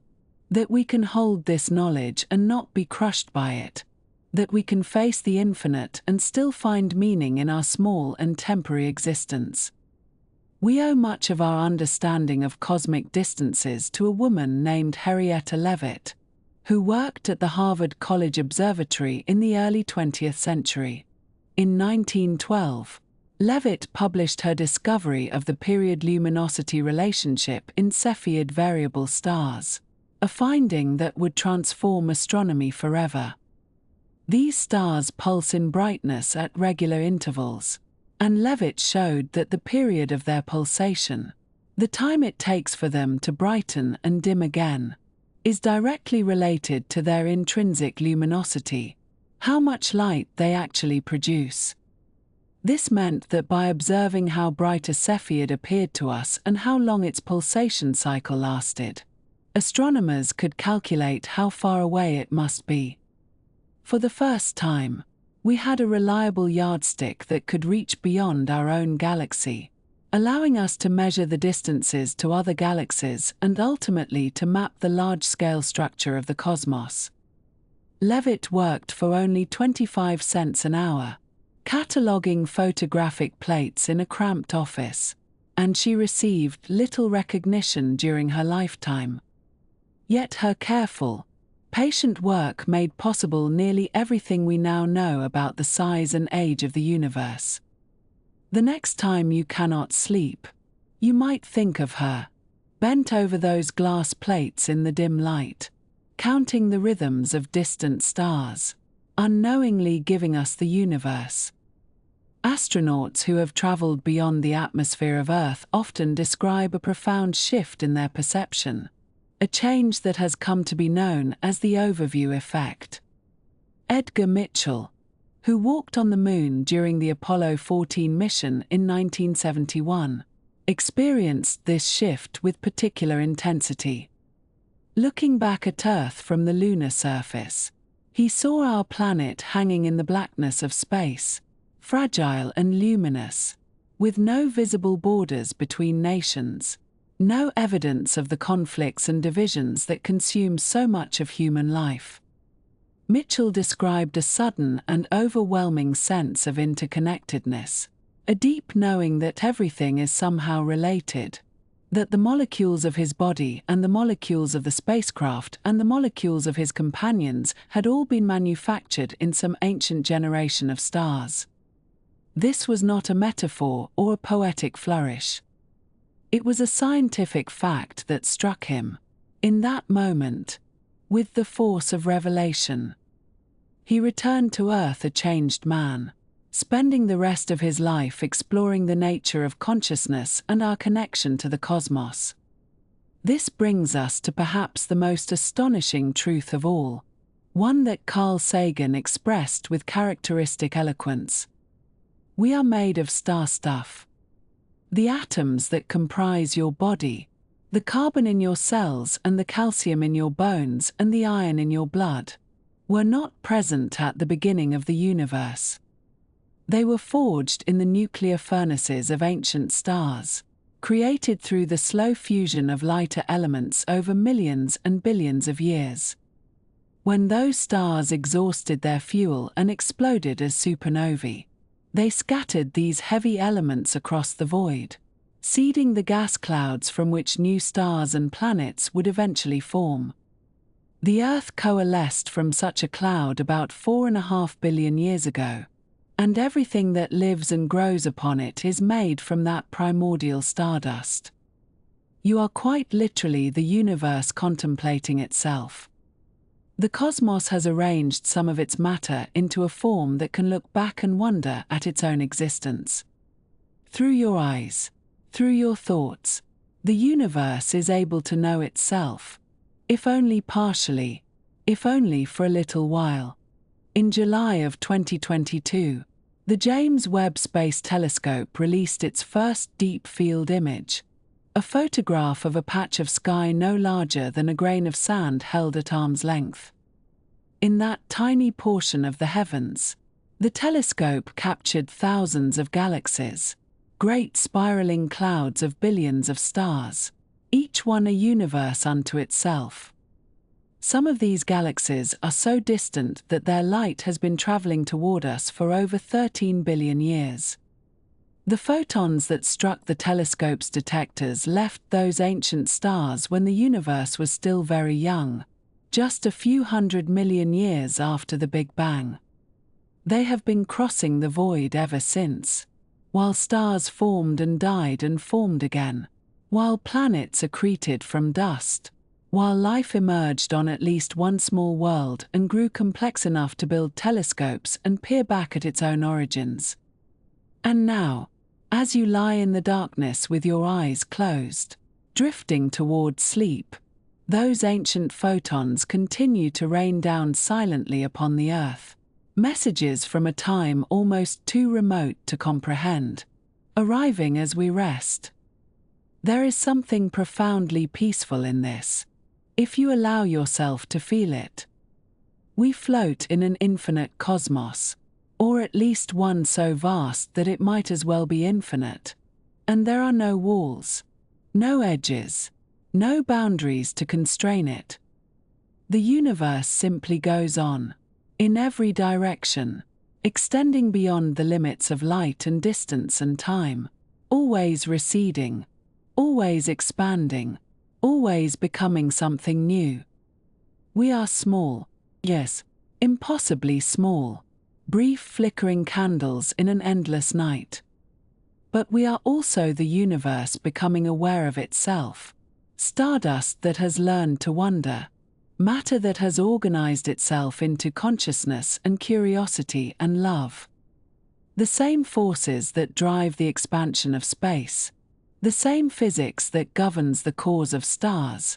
the same laws that shaped galaxies across billions of years,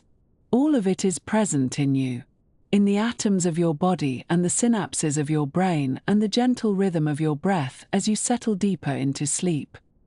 So let go of the need for edges, for boundaries, for neat conclusions. The cosmos does not have them, and perhaps we do not need them either. We can rest here, suspended in the infinite, surrounded by light that has traveled unfathomable distances to reach us, knowing that we are part of something immeasurably larger than ourselves, something that has no end and no edge and no fixed destination. The universe is not going somewhere. It is simply here, and we are simply here within it, drifting among infinities, cradled by the endless becoming of all that is.